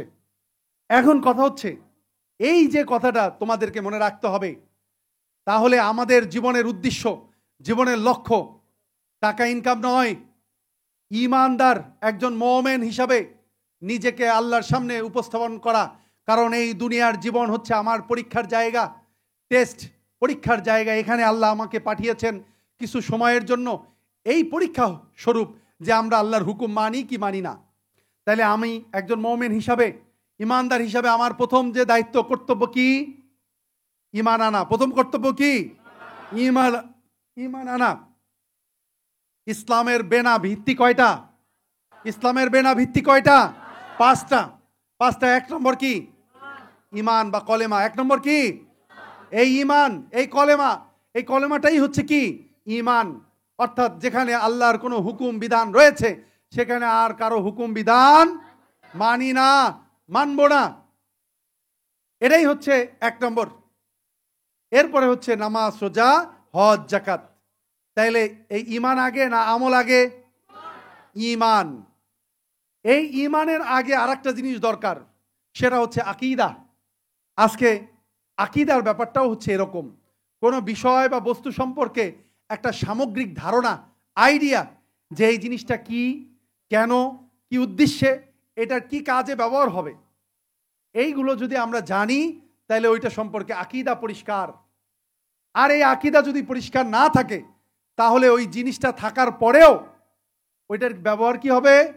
ভুল হবে। অর্থাৎ এইটা যে মোবাইল, এটা যদি আমি না জানি তাহলে এইটা দিয়ে যে উদ্দেশ্য এই মোবাইলটা বানানো হয়েছে সেই উদ্দেশ্য বাস্তবায়ন হবে না। আজকে ধর্মপ্রাণ সাধারণ মানুষ, তৌহিদি জনতা বলে তারা বিভিন্ন ধরনের এই যে মানুষের উপরে আক্রমণ করে, মব সৃষ্টি করে। সাধারণ মানুষকে বলে যে তুমি মুসলমান না? হ্যাঁ মুসলমান। হ্যাঁ, আল্লাহর বিরুদ্ধে কথা বলছে, রসুলের বিরুদ্ধে কথা বলছে, আর তুমি বসে থাকবা? চলো ওরে গর্দান উড়াইয়ে দেই। এইটা বলে হই হই রই রই করে সেখানে গিয়ে আক্রমণ করা হচ্ছে। এই যে সাধারণ মানুষ তার ঈমানকে ব্যবহার করছে ভুল খাতে, কি উদ্দেশ্যে? অন্য মানুষকে মারার জন্য, অন্য ধর্মের মানুষের উপরে হামলা করার জন্য। এই কেন ব্যবহার করতে পারছে? কারণ সে জানে না এই যে তার আল্লাহর প্রতি, রসুলের প্রতি, পরকালের প্রতি যে ঈমান, যে বিশ্বাস, সেই ঈমানের উদ্দেশ্য কি, সেই ঈমানের মানে এটা দিয়ে সে কি করবে। যখন এই যে ভুল ভাবে তাদের সামনে উপস্থাপিত হচ্ছে যে আমার ঈমান, এই ঈমান নিয়ে আমি কি করব? সাধারণ মানুষের উপরে হামলা করব। আমার ঈমান, আমি আল্লাহকে বিশ্বাস করি, রসুলকে বিশ্বাস করি, মানে হচ্ছে কি আমি নামাজ পড়বো, রোজা রাখবো, আর হচ্ছে আল্লাহ রসুলের বিরুদ্ধে কেউ কিছু বললেই তার উপরে যে হামলা করব। কিন্তু ঈমানের মূল উদ্দেশ্য এটা নয়। ঈমানের মূল উদ্দেশ্য হচ্ছে যেখানে আল্লাহর হুকুম রয়েছে, যেখানে আল্লাহর আইন কানুন দণ্ডবিধি রয়েছে, সেখানে শুধুমাত্র আল্লাহর হুকুমটাই বাস্তবায়ন করা। এইভাবে প্রতিটা ক্ষেত্রে, বিচার ব্যবস্থায়, তারপরে হচ্ছে প্রশাসনিক ব্যবস্থায়, রাজনৈতিক ব্যবস্থায়, সর্বক্ষেত্রে, শিক্ষা ব্যবস্থায়, সর্বক্ষেত্রে আমরা আল্লাহর যে হুকুম রয়েছে সেটা আমরা কি করেছি? বাদ দিয়েছি। তোমরা যারা ছাত্র, স্টুডেন্ট আজকে উপস্থিত হয়েছ, আমি তোমাদেরকে বারবার অনুরোধ করছি, তোমাদেরকে ভালো করে এই ঈমানের ব্যাপারটা বুঝতে হবে। তোমার বাবা মুসলমান, তোমার দাদা মুসলমান, তুমি মুসলমান ঘরের সন্তান, তুমি কলেমা পড়ছো, তার মানে কি তুমি মুসলমান হয়ে যাও নাই? তুমি ঈমানদার হয়ে যাও নাই? তোমাকে ঈমানের শর্ত পূরণ করতে হবে। তোমার বাবা ডাক্তার দেখেই কি তুমি ডাক্তার হয়ে যাবে? নো। তুমি যদি ডাক্তার হতে চাও তোমার ডাক্তারি পড়তে হবে। তোমার বাবা ইঞ্জিনিয়ার মানেই কি তুমি ইঞ্জিনিয়ার হয়ে গেলা? না, তোমাকে ইঞ্জিনিয়ারিং পড়ে পাশ করে বের হতে হবে। তোমার বাবা ব্যাংকার, তার মানে কি তুমি ব্যাংকার হয়ে গেলে? না, তোমাকে একটা ব্যাংকে চাকরি নিয়ে ব্যাংকার হতে হবে। সেখানে কতগুলো শর্ত আছে, সেই শর্তগুলো পূরণ করতে হবে। একজন মুমিনের শর্তই এইটা। আজকে যদি তুমি প্রশ্ন করো বিভিন্ন জায়গায় যে মুমিনকে, তাহলে বলবে আল্লাহকে বিশ্বাস করে, রসুলকে বিশ্বাস করে, নামাজ রোজা পড়ে, দাড়ি আছে, টুপি আছে, নিচের দিকে তাকায় হাঁটাচলা করে, আল্লাহ বাবা কত পরিষ্কার ব্যক্তি, এই হচ্ছে বড় মুমিন, মুত্তাকি মুমিন। কিন্তু আসলে এ কি আসলে মুমিন? কোরআনে আল্লাহ কি বলেছেন? কোরআনে সূরা হুজরাতের 15 নম্বর আয়াত আল্লাহ বলেছেন, মোমেন শুধু তারাই যারা আল্লাহ এবং আল্লাহ রসুলের প্রতি ঈমান আনে, তারপরে আর কোনো সন্দেহ পোষণ করে না, এবং জীবন এবং সম্পদ দিয়ে আল্লাহর হুকুম প্রতিষ্ঠার জন্য লড়াই করে, জিহাদ করে। আল্লাহ বলছেন উলাইকুমুস সাদিকুন, তারাই সত্যনিষ্ঠ মোমেন। তাহলে এখন কথা হচ্ছে আমাদেরকে এই মোমেন হতে হবে। তাহলে মোমেনের কন্ডিশন কয়টা? দুইটা। এক নম্বর হচ্ছে আল্লাহ রসুলের প্রতি ঈমান। কোন ঈমান? যেখানে আল্লাহর হুকুম রয়েছে সেখানে আর কারো হুকুম মানি না, মানব না, এই এক নম্বর। দুই নম্বর হচ্ছে জীবন মানে হচ্ছে আমার সময়, আমার টাইম এবং আমার সম্পদ দিয়ে আল্লাহর এই হুকুমকে সমাজে, রাষ্ট্রে, জীবনের সর্বক্ষেত্রে প্রতিষ্ঠা করার জন্য আপ্রাণ প্রচেষ্টা। এটাই হচ্ছে যারা করবে তারা হচ্ছে কি? মুমিন। আল্লাহ কোরআনে বলেছেন যারা এইটা করবে তারা হচ্ছেন মুমিন। তো সুতরাং তোমরা এবার চিন্তা করে দেখো, আসলে আমরা কি মুমিনের সংজ্ঞার মধ্যে কয়জন আছি? তোমরা যারা ভাবো, তোমরা যারা হিজবুত তৌহিদের সদস্য, তোমাদেরকেও ভাবতে হবে হিজবুত তৌহিদের সদস্যর নাম ফর্মে লিখছো বিদায়ী মুমিন হয়ে যাও নাই। মুমিন হওয়ার জন্য এই শর্ত পূরণ করতে হবে। এক নাম্বার, আল্লাহ রসুলের প্রতি ঈমান। যেখানে আল্লাহর হুকুম রয়েছে সেখানে আর কারো হুকুম মানি না, মানব না। তোমার এই দুনিয়ার এই চাকরি, এই দুনিয়ার এই জীবন শক্তি দেওয়ার উদ্দেশ্যই হচ্ছে এই শর্ত পূরণ করা। তোমার টাকা পয়সা ইনকাম করা নয়, তোমার বাড়ি গাড়ি নির্মাণ করা নয়, তোমার ব্যবসা বাণিজ্য করার জন্য নয়, তোমার সংসার আদি করার জন্য নয়। তোমার জীবনের উদ্দেশ্য হচ্ছে আল্লাহর হুকুম মোতাবেক এই দুনিয়াকে পরিচালনা করা। তাহলে প্রথম শর্ত এই ঈমান। যেখানেই আল্লাহর হুকুম রয়েছে সেখানে আর কারো হুকুম মানি না, মানব না। দুই নম্বর শর্ত, এই যে আল্লাহর হুকুম তো এখন নাই, সমাজে কি আল্লাহর হুকুম চলে? অর্থনীতির ক্ষেত্রে চলে, রাষ্ট্রের ক্ষেত্রে চলে, বিচার ব্যবস্থার ক্ষেত্রে চলে না। আল্লাহর হুকুম চলে না, এগুলো আমরা বাদ দিয়েছি। বাদ দিয়ে ওই উপনিবেশিক আমলের, উপনিবেশিক বুঝো তোমরা? উপনিবেশিক হচ্ছে 200 বছর ব্রিটিশরা এই ভারত মহাদেশ, এই সাবকন্টিনেন্ট তারা শাসন করেছে। তারা কি গণতন্ত্র দিয়ে শাসন করেছে? আর আমাদেরকে এখন যে সিস্টেম, গণতান্ত্রিক সিস্টেম, এই সিস্টেম দিয়ে তারা কি রাজনীতি করেছে? না। তারা ছিল লর্ড, তাদেরকে বলা হয়তো লর্ড ওয়ারিং হেস্টিং। লর্ড মানে প্রভু, তারা ছিল প্রভুর আসনে। তারা 200 বছর আমাদেরকে শাসন করেছে, শোষণ করেছে। এই 200 বছর শাসন শোষণ করার জন্য যে আইন কানুন দরকার, যে নিয়ম কানুন দরকার, যে বিচার ব্যবস্থা দরকার, যে অর্থনীতি ব্যবস্থা দরকার, যে শিক্ষা ব্যবস্থা দরকার, এই সমস্ত কিছু তারা শোষণ করার জন্য এগুলো আমাদের উপরে চাপিয়ে দিয়েছিল। আমরা 200 বছরের গোলামের জাত, গোলাম আমরা। তারা চলে যাওয়ার পরেও তাদের তৈরি করা এই গোলামি সিস্টেমটাই কি আমরা আমাদের জীবনে আবারও গ্রহণ করেছি। আমরা তাদের সিস্টেম বাদ দেই নেই। তোমার জীবনের উদ্দেশ্য যদি তুমি না বোঝো, তুমি ময়লা আবর্জনা, তুমি ডাস্টবিন। এই জন্য তোমার জীবনের উদ্দেশ্য আগে তোমাকে বুঝতে হবে, তোমার জীবনের লক্ষ্য তোমাকে জানতে হবে। যদি না জানো, ওই পথের ময়লা আবর্জনায় পরিণত হবে। এই জন্য আমাদেরকে জানতে হবে। তো আমরা গত 200 বছরের তাদের তৈরি করা এই শাসনের যে সিস্টেম, সেই সিস্টেম গ্রহণ করে নিয়েছি। সমস্ত জায়গায় সেই সিস্টেম চলছে। আর সেই সিস্টেম দিয়েই আমরা ভাবছি যে আমরা মনে হয় আমরা আমাদের দেশকে সামনের দিকে নিয়ে যেতে পারবো। No never. তুমি মনে করো না তুমি বড় ডাক্তার হলেই তুমি শান্তিতে বসবাস করতে পারবে, তুমি বড় ইঞ্জিনিয়ার হলেই তুমি শান্তিতে বসবাস করতে পারবে। তোমার সমাজ, তোমার রাষ্ট্র যদি অতল গহ্বরে নিপতিত হয়, তুমি ব্যক্তি, তুমি সেই ওই যে স্রোতে, ময়লা আবর্জনার স্রোতে তুমিও ভেসে যাবে। আমাকে বেশ কিছুদিন থেকে একটা প্রশ্ন করা হচ্ছে, কয়েক জায়গায় আমাকে প্রশ্ন করেছে যে আগে ব্যক্তি নাকি আগে সমাজ রাষ্ট্র। বলতেছে আগে তো ব্যক্তি ভালো হওয়া দরকার, ব্যক্তি যদি ভালো না হয় তাহলে কিভাবে সমাজ ভালো হবে।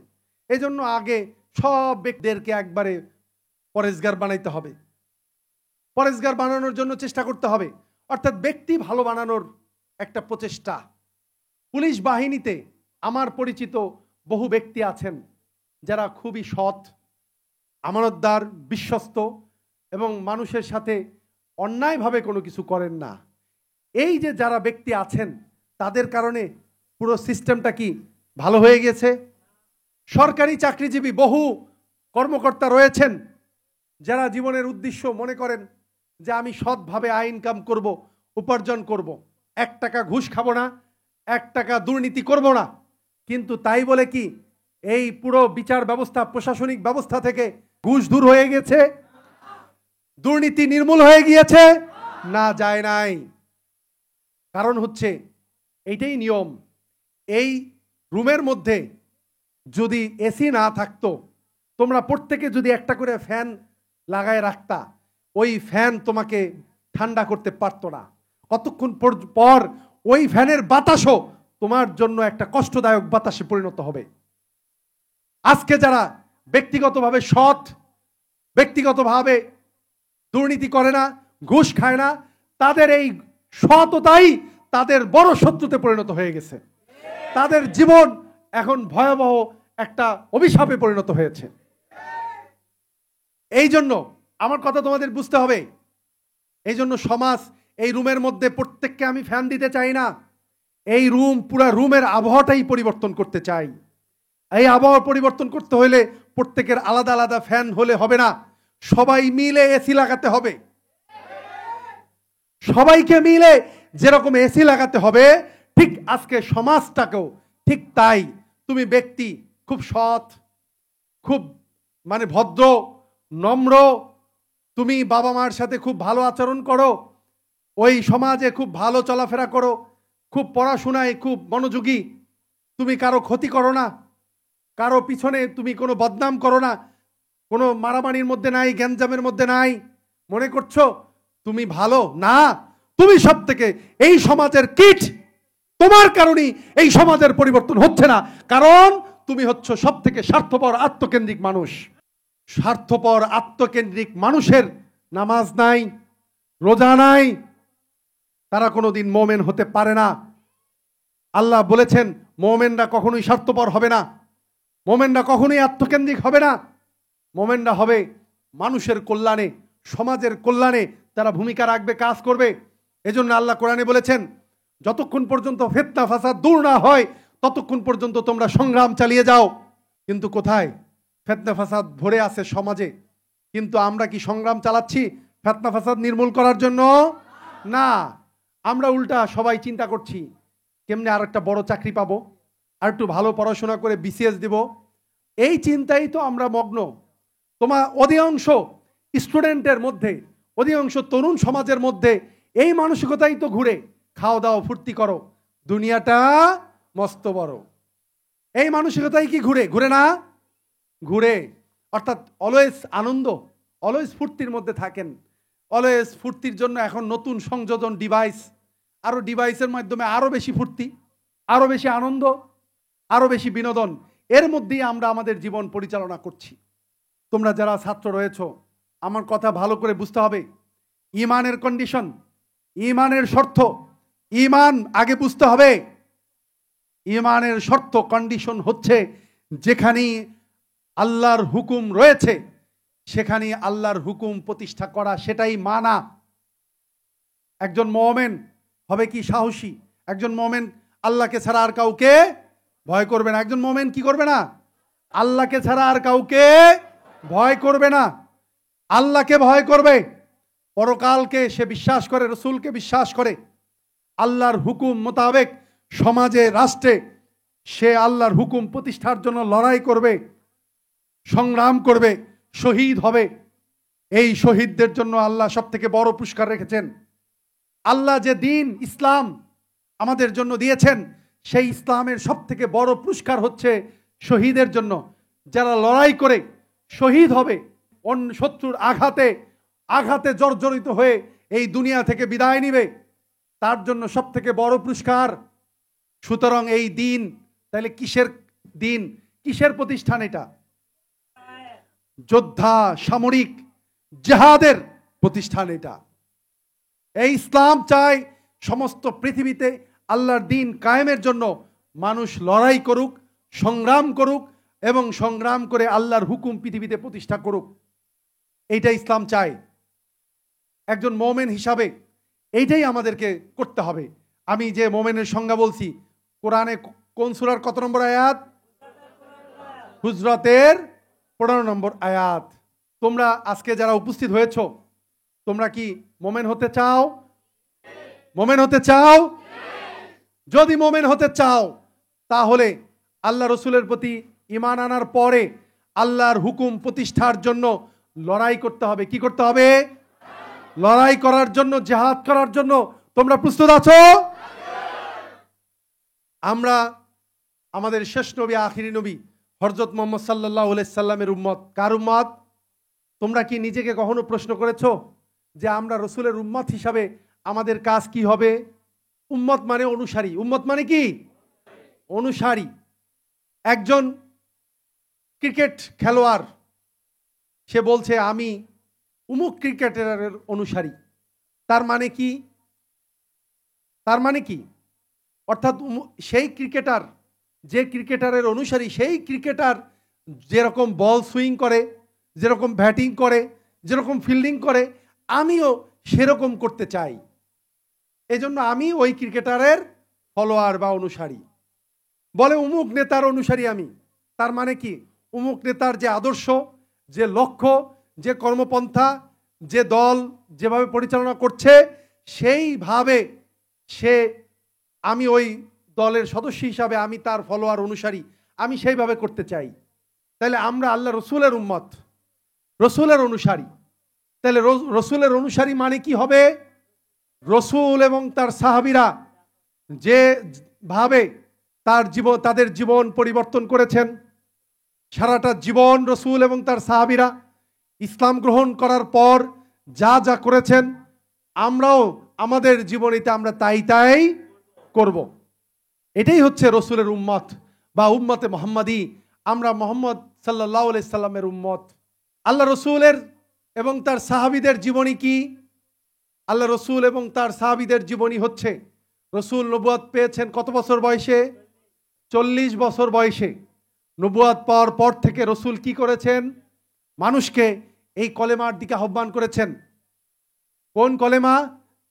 ইয়া আইয়ুহান নাস কুল লা ইলাহা ইল্লাল্লাহ তুফলিহুন। এই কলেমার দিকে আহ্বান করেছেন। রসুলের এই আহ্বানের ফলে যারা ঐক্যবদ্ধ হয়েছে তাদেরকে নিয়ে রসুল কি করেছেন? লড়াই করেছেন। আমরা দেখেছি, ইতিহাস থেকে জেনেছি রসুল মদিনার 9 বছরে কতটা যুদ্ধ করেছেন? 78টা যুদ্ধ করেছেন, লড়াই করেছেন। কেন করেছেন? আল্লাহর এই হুকুমকে সমাজে, রাষ্ট্রে, পুরো পৃথিবীতে এটা প্রতিষ্ঠা করার জন্য লড়াই করেছেন, সংগ্রাম করেছেন। তো আমরা আল্লাহ রসুলের উম্মত হলে আমরাও কি করব? রসুল যেভাবে করেছেন, লড়াই করে, সংগ্রাম করে আল্লাহর দ্বীন প্রতিষ্ঠা করেছেন, আমরাও তাই করব। এখন কথা হচ্ছে, আল্লাহর রসুল কি করেছেন এটা আল্লাহ কোরআনে বলে দিয়েছেন। কোরআনে সূরা তওবার 33, সূরা ফাতার 28, সূরা সফের 9, এই 3 জায়গায় আল্লাহ বলেছেন রসুলকে আল্লাহ কেন পাঠিয়েছেন। আল্লাহ বলেছেন, আমি আমার রসুলকে পৃথিবীতে 2টা জিনিস দিয়ে পাঠিয়েছেন। ওয়াল্লাযী আরসালা রাসূলু বিল হুদা ওয়া দীনিল হক লিইয়ুযহিরাহু আলা দীনিহি কুল্লি ওয়ালাউ কারিহাল মুশরিকুন। আল্লাহ বলছেন যে আমি আমার রসুলকে 2টা জিনিস দিয়েছি। একটা হচ্ছে কি? হেদায়া। আর একটা দিয়েছি দীনুল হক, সত্য জীবন ব্যবস্থা। এই 2টা জিনিস দিয়ে পাঠিয়েছি। কেন? লিইয়ুযহিরাহু, লিইয়ুযহিরা মানে প্রতিষ্ঠা করা, আলা মানে উপরে, অন্য দ্বীনের জীবন ব্যবস্থার উপরে আল্লাহর দেওয়া জীবন ব্যবস্থাটাকে প্রতিষ্ঠা করার জন্য আল্লাহ রসুলকে আল্লাহ পাঠিয়েছেন। রসুল এই দায়িত্ব পাওয়ার পর রসুল তার বাকি সারাটা জীবন কি করেছেন? সমাজে, রাষ্ট্রে, অন্যান্য জীবন ব্যবস্থার উপরে আল্লাহর দেওয়া জীবন ব্যবস্থাটাকে প্রতিষ্ঠা করার জন্য সংগ্রাম করেছেন, লড়াই করেছেন, চেষ্টা করেছেন। আলী রাদিয়াল্লাহু তাআলা আনহু ইসলাম গ্রহণ করেছেন কত বছর বয়সে? 10 বছর বয়সে। এই 10 বছর বয়সী ঈমান আনার পরে আলী রাদিয়াল্লাহু তাআলা আনহু কি করেছেন, তার বাকি জীবন কি কাজে ব্যয় করেছেন? এই আল্লাহর হুকুম প্রতিষ্ঠার জন্য ব্যয় করেছেন। আমরা ইতিহাস থেকে জানি বদরের যুদ্ধের আগে মুয়াজ মাস এরকম 11-12 বছর 13 বছর বয়স, সেই বয়সে তারা জিহাদের ময়দানে যাওয়ার জন্য রসুলের হাত কাছে বায়না ধরলেন।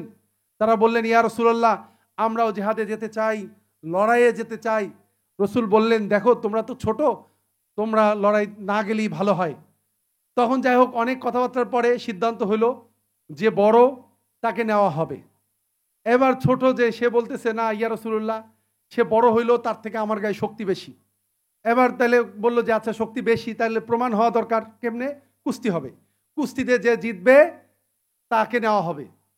এবার ছোট ভাই বড় ভাইয়ের কানে কানে বলতেছে কুস্তির আগে, বড় ভাই তুমি তো এমনিই বড়, তোমার এমনিই নিবে, কিন্তু আমি ছোট, আমাকে তো নিবে না, তুমি কুস্তিতে আমার সাথে হাইরা যাবা, তাইলে হয়তো আমিও সুযোগ পাইতে পারি।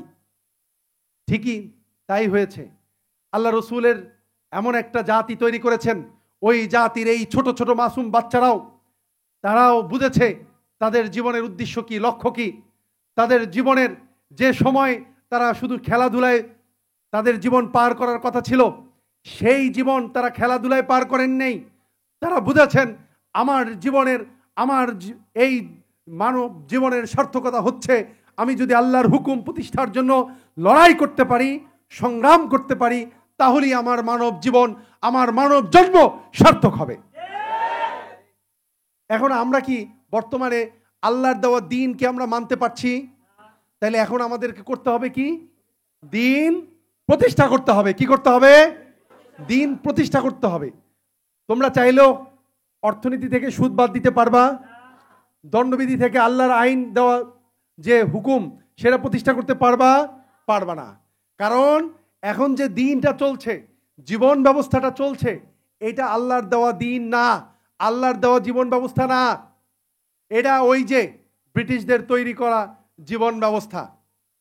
আমাদের এই আল্লাহর দেওয়া জীবন ব্যবস্থার যখনই আমরা প্রস্তাব দিচ্ছি, তখন এক শ্রেণীর সুশীল তারা কি বলে, আরে ভাই এই এত সেই পুরানো প্রাচীন এই সিস্টেমের মধ্যে আমরা কেন যাব? এখন হচ্ছে মডার্ন যুগ, আধুনিক যুগ, এটা বলে না?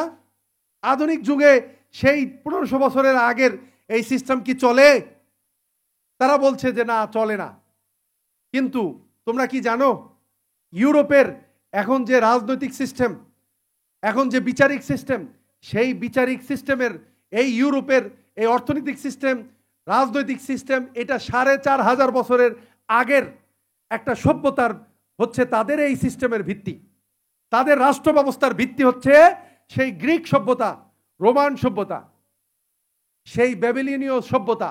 হাম্মুরাবি আইন, হাম্মুরাবি আইন হচ্ছে ইউরোপের আইনের উৎস। তারা কত বছর আগে গেছে? 4500 বছর। আমরা যে জীবন ব্যবস্থা প্রস্তাব করছি, আইন মেনে নেওয়ার জন্য বলছি, সেটা কত বছরের? 1500 বছরের আগের। তাহলে তাদেরটা পুরানো না আমাদেরটা পুরানো? তাদেরটা পুরানো, আমাদেরটা আধুনিক।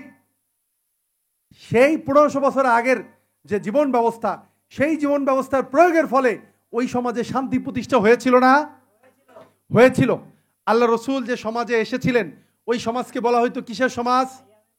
আয়ামে জাহিলিয়াতের সমাজ, অন্যায় অত্যাচারে পূর্ণ সমাজ। ওই সমাজ ব্যবস্থায় আল্লাহ রসুল যখন ওই সমাজ ব্যবস্থায় আসলেন, তখন ওই সমাজ ব্যবস্থায় চুরি ডাকাতি ছিল নিত্যদিনের ঘটনা। বংশ পরম্পরায় তারা খুনে খুনিতে লিপ্ত ছিল। মানে তারপরে হচ্ছে অর্থনৈতিকভাবে এতটাই মানুষ খারাপ অবস্থায় ছিল, মানুষ না খেয়ে রাস্তার পাশে পড়ে থাকতো, ক্ষুধার তাড়নায়, মেয়েদের কোনো ইজ্জত ছিল না, সম্মান ছিল না। সেই সমাজকে আল্লাহ রসুল এই আল্লাহর দেওয়া দিন দিয়ে, জীবন ব্যবস্থা দিয়ে পাল্টাই দিয়েছিলেন না? মাত্র কয়েক বছরের ব্যবধানে ওই সমাজের এমন পরিবর্তন হয়েছে, মানুষ দরজা খুলে ঘুমাইতে পারত, দোকানপাট খুলে যে যেদিকে চলে যেতে পারত। তারপর অর্থনৈতিক সমৃদ্ধি এমন হয়েছে, না খেয়ে রাস্তার পাশে পড়ে থাকা তো দূরের থাক, খাবার নিয়ে মানুষ দরজায় দরজায় ঘুরেছে, ভাই খাবার লাগবে, খাবার লাগবে। যারা সুলতান ছিল তারা কি করেছে? যাওয়ার পথে পথে পথে মোহর বিছাইতে বিছাইতে গেছে, কারণ মোহর দেওয়ার কোনো লোক নাই। এরকম একটা অর্থনৈতিক সমৃদ্ধি। তারপরে সামাজিক শান্তি, শৃঙ্খলা, অর্থনৈতিক সমৃদ্ধি, রাষ্ট্রীয়ভাবে নিরাপত্তা প্রতিষ্ঠিত করেছিলেন আল্লাহ রসুল এবং তার সাহাবীরা। এরকম একটা সমাজ ব্যবস্থা পরিবর্তিত হয়েছিল, ওই আয়ামে জাহিলিয়াত পরিবর্তিত হয়ে এরকম একটা সমাজ প্রতিষ্ঠা হয়েছিল। তো আমরা যে লা ইলাহা ইল্লাল্লাহ অর্থাৎ আল্লাহর হুকুম ছাড়া, আল্লাহর হুকুম বিধান আমরা আমাদের জীবনে বাস্তবায়নের যে প্রস্তাব দিচ্ছি, এই প্রস্তাবটাও যদি আমাদের জীবনে প্রয়োগ হয় তাহলে কি হবে? ওরকম সমৃদ্ধি হবে ইনশাআল্লাহ। তোমাদেরকে বিদেশে পাড়ি জমাতে হবে না, দিন রাত পরিশ্রম করে একাকার করে মাথার ঘাম পায়ে ফেলে একটা পরিবারকে মানে ঠিক মতো 3 বেলা খাবার তুলে দিতে পারছে না, এই অবস্থা হবে না।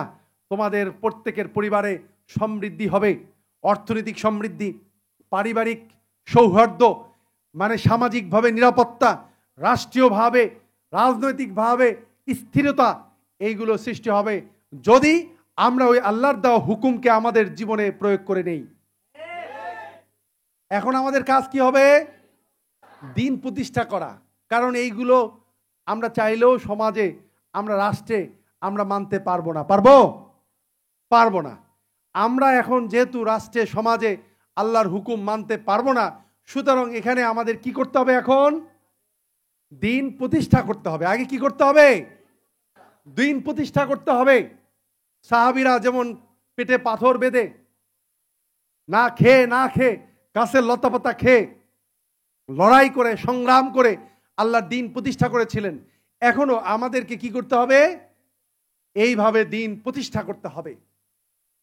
আমরা সেই দিন প্রতিষ্ঠা করার জন্য আমরা দাঁড়িয়েছি, হিজবুত তাওহীদ। এখন কথা হচ্ছে দিন প্রতিষ্ঠা অর্থাৎ আল্লাহর হুকুম প্রতিষ্ঠা। তোমরা বলতে পারো অনেক সংগঠন আছে যারা চায় আল্লাহর হুকুম প্রতিষ্ঠা করতে। এই আল্লাহর হুকুম প্রতিষ্ঠা করার প্রক্রিয়াও হইতে হবে আল্লাহর দেওয়া প্রক্রিয়া। এই যে আল্লাহর দেওয়া দ্বীনুল হক জীবন ব্যবস্থা, এটা কে দিয়েছেন আমাদেরকে? আল্লাহ। তাহলে সুতরাং আল্লাহর দেওয়া জীবন ব্যবস্থার প্রতিষ্ঠা এবং প্রয়োগ করার পদ্ধতিও হতে হবে কার দেওয়া? আল্লাহর দেওয়া। আজকে আমরা আল্লাহর দেওয়া এই হুকুম প্রতিষ্ঠার যে প্রক্রিয়া, কর্মসূচি, সেটাও আমরা বাদ দিয়েছি। তিরমিজি শরীফের হাদিস, আল্লাহ রসুল বলছেন যে আল্লাহ আমাকে 5টি কাজের দায়িত্ব দিয়েছেন। এই 5টি কাজের দায়িত্ব আমি তোমাদেরকে দিচ্ছি। 1 ঐক্য, 2 শৃঙ্খলা, 3 আনুগত্য, 4 হিজরত, 5 জিহাদ। অর্থাৎ আমাদেরকে আল্লাহর দেওয়া এই দিনকে প্রতিষ্ঠার জন্য এই 5 দফা কর্মসূচির মাধ্যমেই দিনকে প্রতিষ্ঠা করতে হবে। আমরা আমাদের মতো করে প্রতিষ্ঠা করতে পারবো না। একটা জিনিস হচ্ছে, একটা কোম্পানির পক্ষ থেকে, মানে আমি যখন মোবাইল কিনলাম তখন কোম্পানির পক্ষ থেকে একটা দিছে না, ছোট্ট একটা বইয়ের মতো দিছে না, ম্যানুয়াল বুক। এটার নাম কি? ম্যানুয়াল বুক। আমি আমার মতো করে ওই মোবাইলটা টিপলে কি কাজ হবে? হবে না। যদি আমি ম্যানুয়াল বুকের অনুযায়ী আমি মোবাইলটা অপারেটিং করি তাহলে সেটা কাজ হবে। আল্লাহর দেওয়া জীবন ব্যবস্থাটাকে প্রতিষ্ঠা করার ক্ষেত্রেও আমাদেরকে মনে রাখতে হবে যে আল্লাহর দেওয়া সিস্টেম অনুসরণ করতে হবে। আল্লাহর দেওয়া সিস্টেম হচ্ছে কি? এই 5 দফা কর্মসূচি, ঐক্য, শৃঙ্খলা, আনুগত্য, হিজরত, জিহাদ। এই 5 দফা কর্মসূচি মোতাবেক আমাদেরকে আল্লাহর দেওয়া এই দিনকে প্রতিষ্ঠা করতে হবে। আমরা যারা এই কথাটা বুঝছি যে হ্যাঁ আমাদের ঈমান আনতে হবে, আমাদেরকে মুমিন হতে হবে, মুমিন হতে হলেই আমাদেরকে এখন এই 5 দফা কর্মসূচির মধ্যে নিজেকে আবদ্ধ করতে হবে। প্রথম 1 নম্বর, রসুল এবং তার সাহাবীরা যেটা করছিলেন সেটা হচ্ছে কি? এই কলেমার উপরে ঐক্যবদ্ধ হওয়া। কি হওয়া? কলেমার উপরে ঐক্যবদ্ধ হওয়া। এই কথার মধ্যে ঐক্যবদ্ধ হওয়া যে আমরা আল্লাহর হুকুম ছাড়া আর কারো হুকুম মানি না, মানব না, 1 নম্বর। 2 নম্বর হচ্ছে এই ঐক্যবদ্ধ হওয়ার পরে কতগুলো শৃঙ্খলা, কতগুলো নিয়ম কানুনের মধ্যে নিজেকে আবদ্ধ করা। 3 নম্বর আনুগত্য, অর্থাৎ আমি যে ঐক্যবদ্ধ হলাম, এই যে যারা আমরা ঐক্যবদ্ধ হলাম, আমাদের একজন নেতা আছে, একজন নেতার অধীনেই ঐক্যবদ্ধ হতে হবে। নেতা ছাড়া ঐক্যবদ্ধ হওয়া যায় না। তাহলে ঐক্যবদ্ধ হলাম একজন নেতার অধীনে, সেই নেতার আনুগত্য করতে হবে। 4 নম্বর আল্লাহর বিরুদ্ধে যা কিছু আছে সব কিছু থেকে হিজরত করতে হবে। 5 নম্বর, এই আল্লাহর দ্বীন প্রতিষ্ঠার জন্য, আল্লাহর হুকুম প্রতিষ্ঠার জন্য লড়াই করতে হবে, জিহাদ করতে হবে। অর্থাৎ আল্লাহর এই দ্বীন প্রতিষ্ঠার প্রক্রিয়া আল্লাহ দিয়েছেন কি? জিহাদ এবং কেতাল। কি দিয়েছেন? জিহাদ এবং কেতাল। আজকে এই জিহাদের অর্থ যারা সুফিবাদী তরিকার আছে তারা যেরকম ভুল করে, ঠিক আবার যারা রাজনীতি করছে, অপরাজনীতি করছে, তারাও এটার ভুল অর্থ প্রয়োগ করছে। আবার পশ্চিমা পরাশক্তিরা তারাও এটাকে অপপ্রয়োগ করছে। অনেকেই বলছে জিহাদ, নামাজ যেমন ফরজ, জিহাদও ফরজ। নামাজের কথা আছে 82 বার, জিহাদের কথা আছে 600 বারের বেশি। তাহলে গুরুত্ব কোনটার বেশি? এখন তো নামাজ পড়তে হবে, নামাজ পড়তে হবে এটা বলে বলে ফেনা তুলতেছে। কই জিহাদ করতে হবে, জিহাদ করতে হবে এটা বলে বলে কি মুখে ফেনা তুলতেছে? অথচ জিহাদের কথা আছে 600 বারের বেশি। এখন সুফিবাদীর তরিকার তারা আবার বলতেছে জিহাদ মানে হচ্ছে আত্মার বিরুদ্ধে তুমি লড়াই করবা, এটাই হচ্ছে উত্তম জিহাদ, এটাই জিহাদে আকবর। এটা ভুল। আল্লাহ রসুল এবং তার সাহাবীরা তাইলে মসজিদের মধ্যে বসে বসে, মক্কা কাবা শরীফের মধ্যে বসে বসে সারাদিন খালি ওই আত্মার বিরুদ্ধে জিহাদ করত, শত্রুর বিরুদ্ধে লড়াইয়ে ময়দানে সংগ্রাম করত না। দ্বীন প্রতিষ্ঠার জন্য সর্বাত্মক প্রচেষ্টা করত না। জিহাদ শব্দের অর্থ আবার জঙ্গিবাদীরা কি করছে? তারা বলতেছে জিহাদ মানে কি? যুদ্ধ। তারা কি করতেছে? আবার তারা জিহাদের নামে জঙ্গি কর্মকাণ্ড করছে, মানুষকে হত্যা করছে, মানুষের উপাসনালয়ে আক্রমণ করছে, মব সৃষ্টি করছে। এটার নাম দিছে আবার তারা জিহাদ, কিন্তু এটাও জিহাদ নয়। আমাদের যারা রাজনীতি করছেন, ধর্ম নিয়ে ধর্মীয় রাজনৈতিক দলগুলো, তারা বলছেন যে গণতন্ত্র প্রতিষ্ঠার জন্য লড়াই করছেন, তারা বলছেন যে এই ব্যালট পেপারে ভোট দেওয়া এটাই হচ্ছে তোমার জিহাদ। অর্থাৎ এই জিহাদের এই শব্দের ভুল প্রয়োগ করছে। কেউ নিয়ে গেছে আত্মার ঘষা মাজার দিকে, কেউ নিয়ে গেছে জঙ্গিবাদের কর্মকাণ্ডের দিকে, আবার কেউ নিয়ে গেছে গণতন্ত্র প্রতিষ্ঠার এই ব্যালট পেপারই হচ্ছে তাদের জিহাদ। কিন্তু এইগুলো একটাও জিহাদ নয়। এইগুলো আল্লাহ রসুলের সাহাবীদের জিহাদ নয়। এইগুলো এই জিহাদের ভুল প্রয়োগ, অপপ্রয়োগ করা হচ্ছে। জিহাদ হবে আল্লাহর দ্বীন প্রতিষ্ঠার জন্য, ন্যায় সত্য প্রতিষ্ঠার জন্য আপ্রাণ প্রচেষ্টা। এটাই হবে একজন মুমিনের জিহাদ। পৃথিবীতে এমন কোনো সামরিক বাহিনী নাই যারা তাদের কমান্ডের বাইরে তারা যেতে পারে। পৃথিবী এমন কোনো দল নাই, এমন কোনো প্রতিষ্ঠান নাই যে প্রতিষ্ঠানের নেতৃত্বের নেতার আদেশ ছাড়া ওই প্রতিষ্ঠানের অগ্রগতি উন্নতি, আনুগত্য ছাড়া ওই প্রতিষ্ঠানের অগ্রগতি উন্নতি হয়েছে। সুতরাং আমাদেরকে এখন এই সূত্রের মধ্যে নিজেদেরকে আবদ্ধ হতে হবে। আমরা যদি আমাদের আমিরের, আমাদের ইমামের নেতৃত্বে আমরা ঐক্যবদ্ধ হয়ে আমরা যদি শৃঙ্খলার মধ্যে আসি এবং আনুগত্য করে এই জিহাদ করি, সর্বাত্মক সংগ্রাম করি আল্লাহর দ্বীন প্রতিষ্ঠার জন্য, তাহলে ইনশাআল্লাহ আল্লাহ কোরআনে বলেছেন ওয়াকানা হাক্কা আলাইনা নাসরুল মুমিনিন, মুমিনের সাহায্য করা আল্লাহর হক, আল্লাহর দায়িত্ব। ইনশাআল্লাহ অচিরেই মুমিনরা সমস্ত পৃথিবীকে নেতৃত্ব দিবে। তাহলে এই কর্মসূচির মধ্যে আমাদেরকে আসতে হবে। এই কর্মসূচি ছাড়া আমরা কোনোদিন আল্লাহর দ্বীন প্রতিষ্ঠা করতে পারবো না। তোমরা যারা আজকে এসেছো, তোমাদেরকে মনে রাখতে হবে, তোমরা যারা সত্যিকার অর্থে আল্লাহর দ্বীন প্রতিষ্ঠা করতে চাও, যারা বুঝছো আমি মোমেন হতে চাই, মোমেন ছাড়া আমার জান্নাত নাই, এই দুনিয়ার এই পরীক্ষায় আমি পাশ করতে পারবো না, তাদেরকে অবশ্যই এই 5 দফা কর্মসূচির মধ্যে এসে লড়াই করে সংগ্রাম করে আল্লাহর দ্বীন প্রতিষ্ঠা করতে হবে।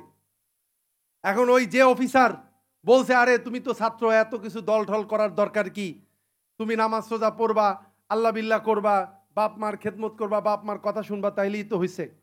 ওই যে অফিসার বলছেন, ওই কর্মকর্তা বলছেন, ওই কর্মকর্তাকে বলতে হবে যে আপনার এই স্বার্থপর আত্মকেন্দ্রিক চিন্তা ভাবনার জন্যই আজকে আমাদের দেশ আজকে মানে অতল গহ্বরে ডুবতে বসছে।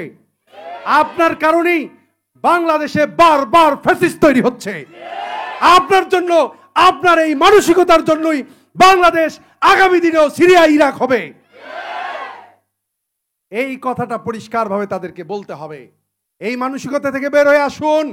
আসুন আমরা 16 কোটি বলেন আর 20 কোটি মানুষ বলেন, সবাই ঐক্যবদ্ধ হই, বাংলাদেশকে বাঁচাই, ঐক্যবদ্ধ একটা জাতি গঠন করি, যে জাতি আগামী দিনে বিশ্বকে লিড দিবে ইনশাআল্লাহ।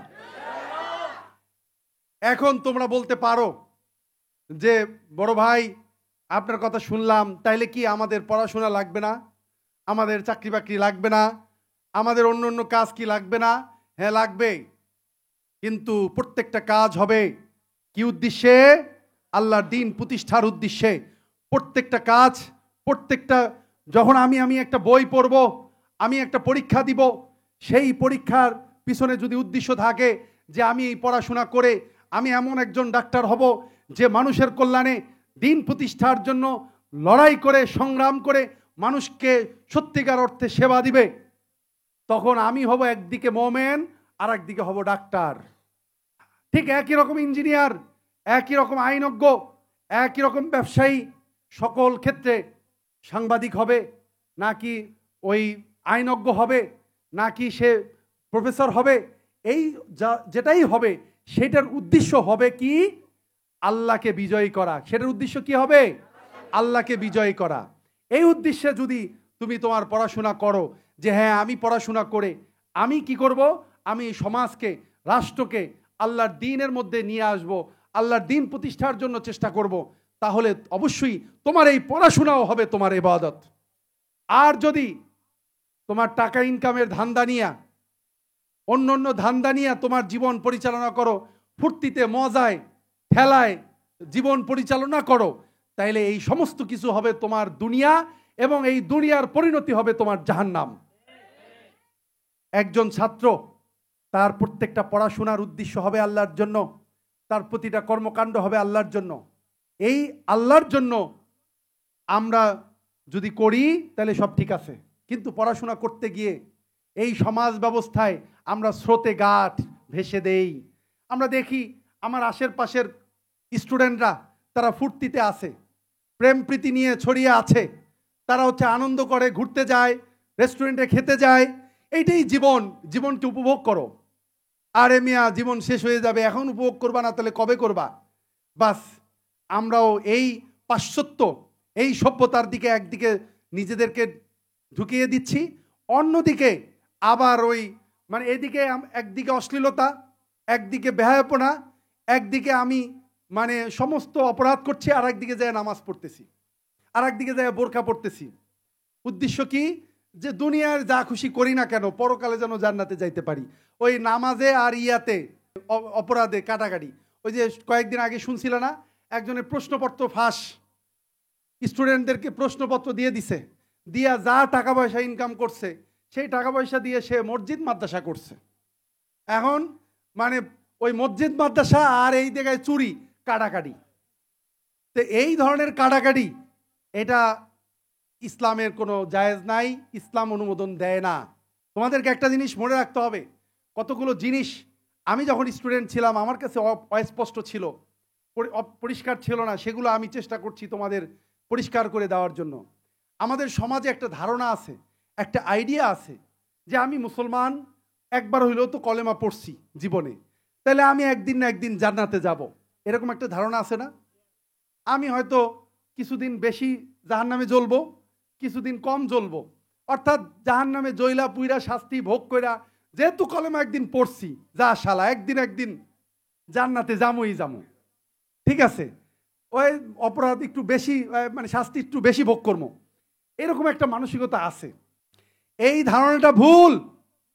কোরআনে আল্লাহ যত জায়গায় বলেছেন, মোমেনদেরকে বলেছেন মানে সেখানে তারা জান্নাতে চিরস্থায়ী হবে।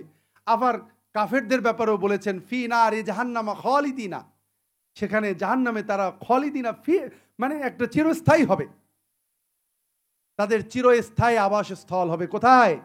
জাহান্নাম।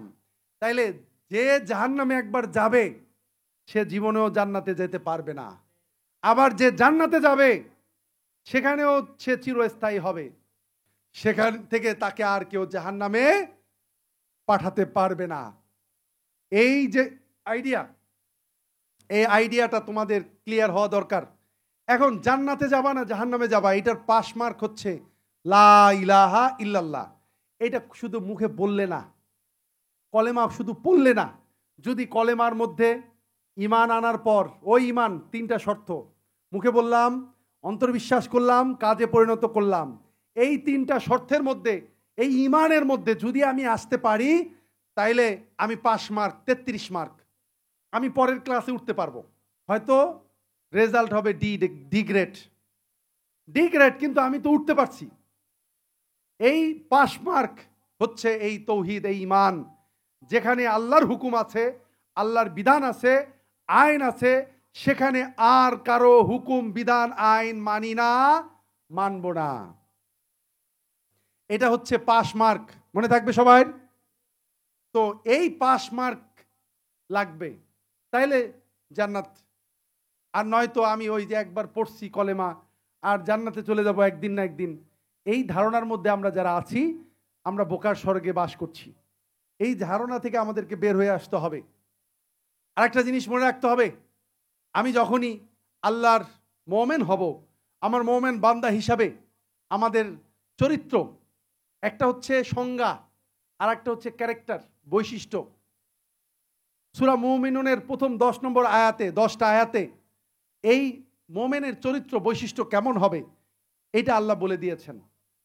মুমিনরা অশ্লীলতার ধারে কাছে যাবে না, কিন্তু দুঃখজনক ব্যাপার হচ্ছে আমরা আমাদের মিডিয়ার মাধ্যমে, ডিভাইসের মাধ্যমে, সোশ্যাল মিডিয়ার মাধ্যমে আমরা আজকে অশ্লীলতার ছড়াছড়ি, আজকে আমরা অশ্লীলতার মধ্যে গা ভেসিয়ে দিচ্ছি, আনন্দ মনে করে, বিনোদন মনে করে ওর মধ্যে নিজেকে প্রবেশ করিয়ে দিচ্ছি, আমাদের স্টুডেন্ট লাইফ শেষ করে দিচ্ছি অনেকের। এরপরে আল্লাহ বলেছেন মুমিনরা হবে ওয়াদা রক্ষাকারী, তারা যা বলবে তাই করবে। আজকে সব থেকে ওয়াদা ভঙ্গকারী হচ্ছে ইয়াং জেনারেশন। তার মানে তাদের চরিত্রের মধ্যে এতটাই জাহিলিয়াত প্রবেশ করেছে, এতটাই দুনিয়া প্রবেশ করেছে যে তাদের ওয়াদার কোনো ঠিক নাই। মুখে বলে একটা, করে আর একটা, এটা মুখ না অন্য কিছু, ঠিক নাই। সত্যবাদিতা নাই, সততা নাই, ওয়াদা রক্ষাকারী, ওয়াদা তো বললাম ওয়াদা ঠিক নাই, এবার আসেন সততা নাই। এই যে সততা, ওয়াদা রক্ষা, এগুলো খুবই গুরুত্বপূর্ণ একজন মুমিনের চরিত্রের বৈশিষ্ট্য। আল্লাহ বলছেন অশ্লীলতার ধারে কাছে না যাইতে, আর আমরা অশ্লীলতার মধ্যে ছড়িয়ে পড়ছি। এরপরে আছে সর্বনাশী আর একটা ঘটনা, সেটা হচ্ছে মাদক। বলা হয় এইটার মজা যে একবার পাইছে সে আর এটা ছাড়তে পারে না, এতই মজা। আমি দেখেছি বহু স্টুডেন্টের লাইফ, জীবন মাদকের এই নেশায় জীবন শেষ হয়ে গিয়েছে, ধ্বংস হয়ে গিয়েছে। মাদকের তার জীবন এমনভাবে প্রভাবিত করে, তার সেন্স থাকে না সে আসলে কি করছে। সে এই মাদক এখন শুধু খালি ওই খাওয়ার মধ্যে মাদক নাই, শুধু খাওয়ার মধ্যে মাদক নাই, এখন ডিভাইসও মাদক হয়ে গেছে। ডিভাইস মাদক হয়ে গিয়েছে। ডিভাইস, বাপ মা যদি ডিভাইস নেওয়ার চেষ্টা করছে, বাপ মারেও মারতেও মানে সে একটুকু চিন্তা করে নাই। অর্থাৎ ডিভাইস এক একটা মাদকের মতো হয়ে গিয়েছে। নেশা, নেশা খালি খাওয়ার মধ্যে নেশা না, নেশা অনেকভাবে হয়। আজকে আমরা আমাদের ইয়াং জেনারেশনকে আমরা এইভাবে বিভিন্ন ধরনের নেশার মধ্যে তারা ঢুকে গিয়েছে, নেশার মধ্যে আবদ্ধ হয়ে গেছে। সুতরাং তোমরা যারা স্টুডেন্ট, তোমরা এখন থেকে ওয়াদা রক্ষা করবে। একজন ইমানদারের মেইন শক্তি, সে আল্লাহর সাথে ওয়াদা করে। কিসের ওয়াদা? সত্য ওয়াদা। আল্লাহকে বলে আল্লাহ তোমার হুকুম ছাড়া আর কারো হুকুম মানবো না, সেই আল্লাহর ওয়াদা রক্ষা করার জন্য সে জীবন দিয়ে দেয়। এটাই হচ্ছে একজন মুমিনের ওয়াদা। তো সুতরাং তোমরা এই ঐক্য, শৃঙ্খলা, আনুগত্য, হিজরত, জিহাদ, এই 5 দফার চরিত্র অর্জন করতে হলে তোমাদের মধ্যে লাগবে হচ্ছে সালাহ, নামাজ এবং সওম, রোজা, হজ। এটা কন্ডিশনাল, এটা সবার জন্য না। এই হজ, যাকাত সবার জন্য না, নামাজ, রোজা এটা সবার জন্য। এই নামাজের মাধ্যমে, এই সালার মাধ্যমে, আরবিতে সালা, আর ফার্সিতে হচ্ছে নামাজ। এই সালার মাধ্যমে আমাদের এই ঐক্য, শৃঙ্খলা, আনুগত্য, হিজরত, জিহাদ, এই 5 দফার চরিত্র অর্জন হবে। সুতরাং তোমরা যারা এই চরিত্রের মধ্যে নিজেকে আবদ্ধ করবে, তোমাদেরকে এই সিদ্ধান্ত যখন নিবে যে হ্যাঁ আমি এই 5 দফার চরিত্রের মধ্যে আমি নিজেকে আবদ্ধ করলাম, তখন এই 5 দফার চরিত্র অর্জন করার জন্য তোমাদের এই সালা বাধ্যতামূলক। তোমরা যদি সালা না করো তাহলে তোমাদের এই চরিত্র হবে না, এই চরিত্র অর্জন হবে না। তো আজকে যারা স্টুডেন্ট, ছাত্ররা তোমরা এসেছো, আমরা যেন আগামী দিনের আমাদের এই বাংলাদেশ, হানাহানির বাংলাদেশ, এই আয়ামে জাহিলিয়াতের বাংলাদেশকে পরিবর্তন করে আল্লাহর দেওয়া জীবন ব্যবস্থা প্রয়োগ করে একটা শান্তিপূর্ণ বাংলাদেশ প্রতিষ্ঠা করতে পারি।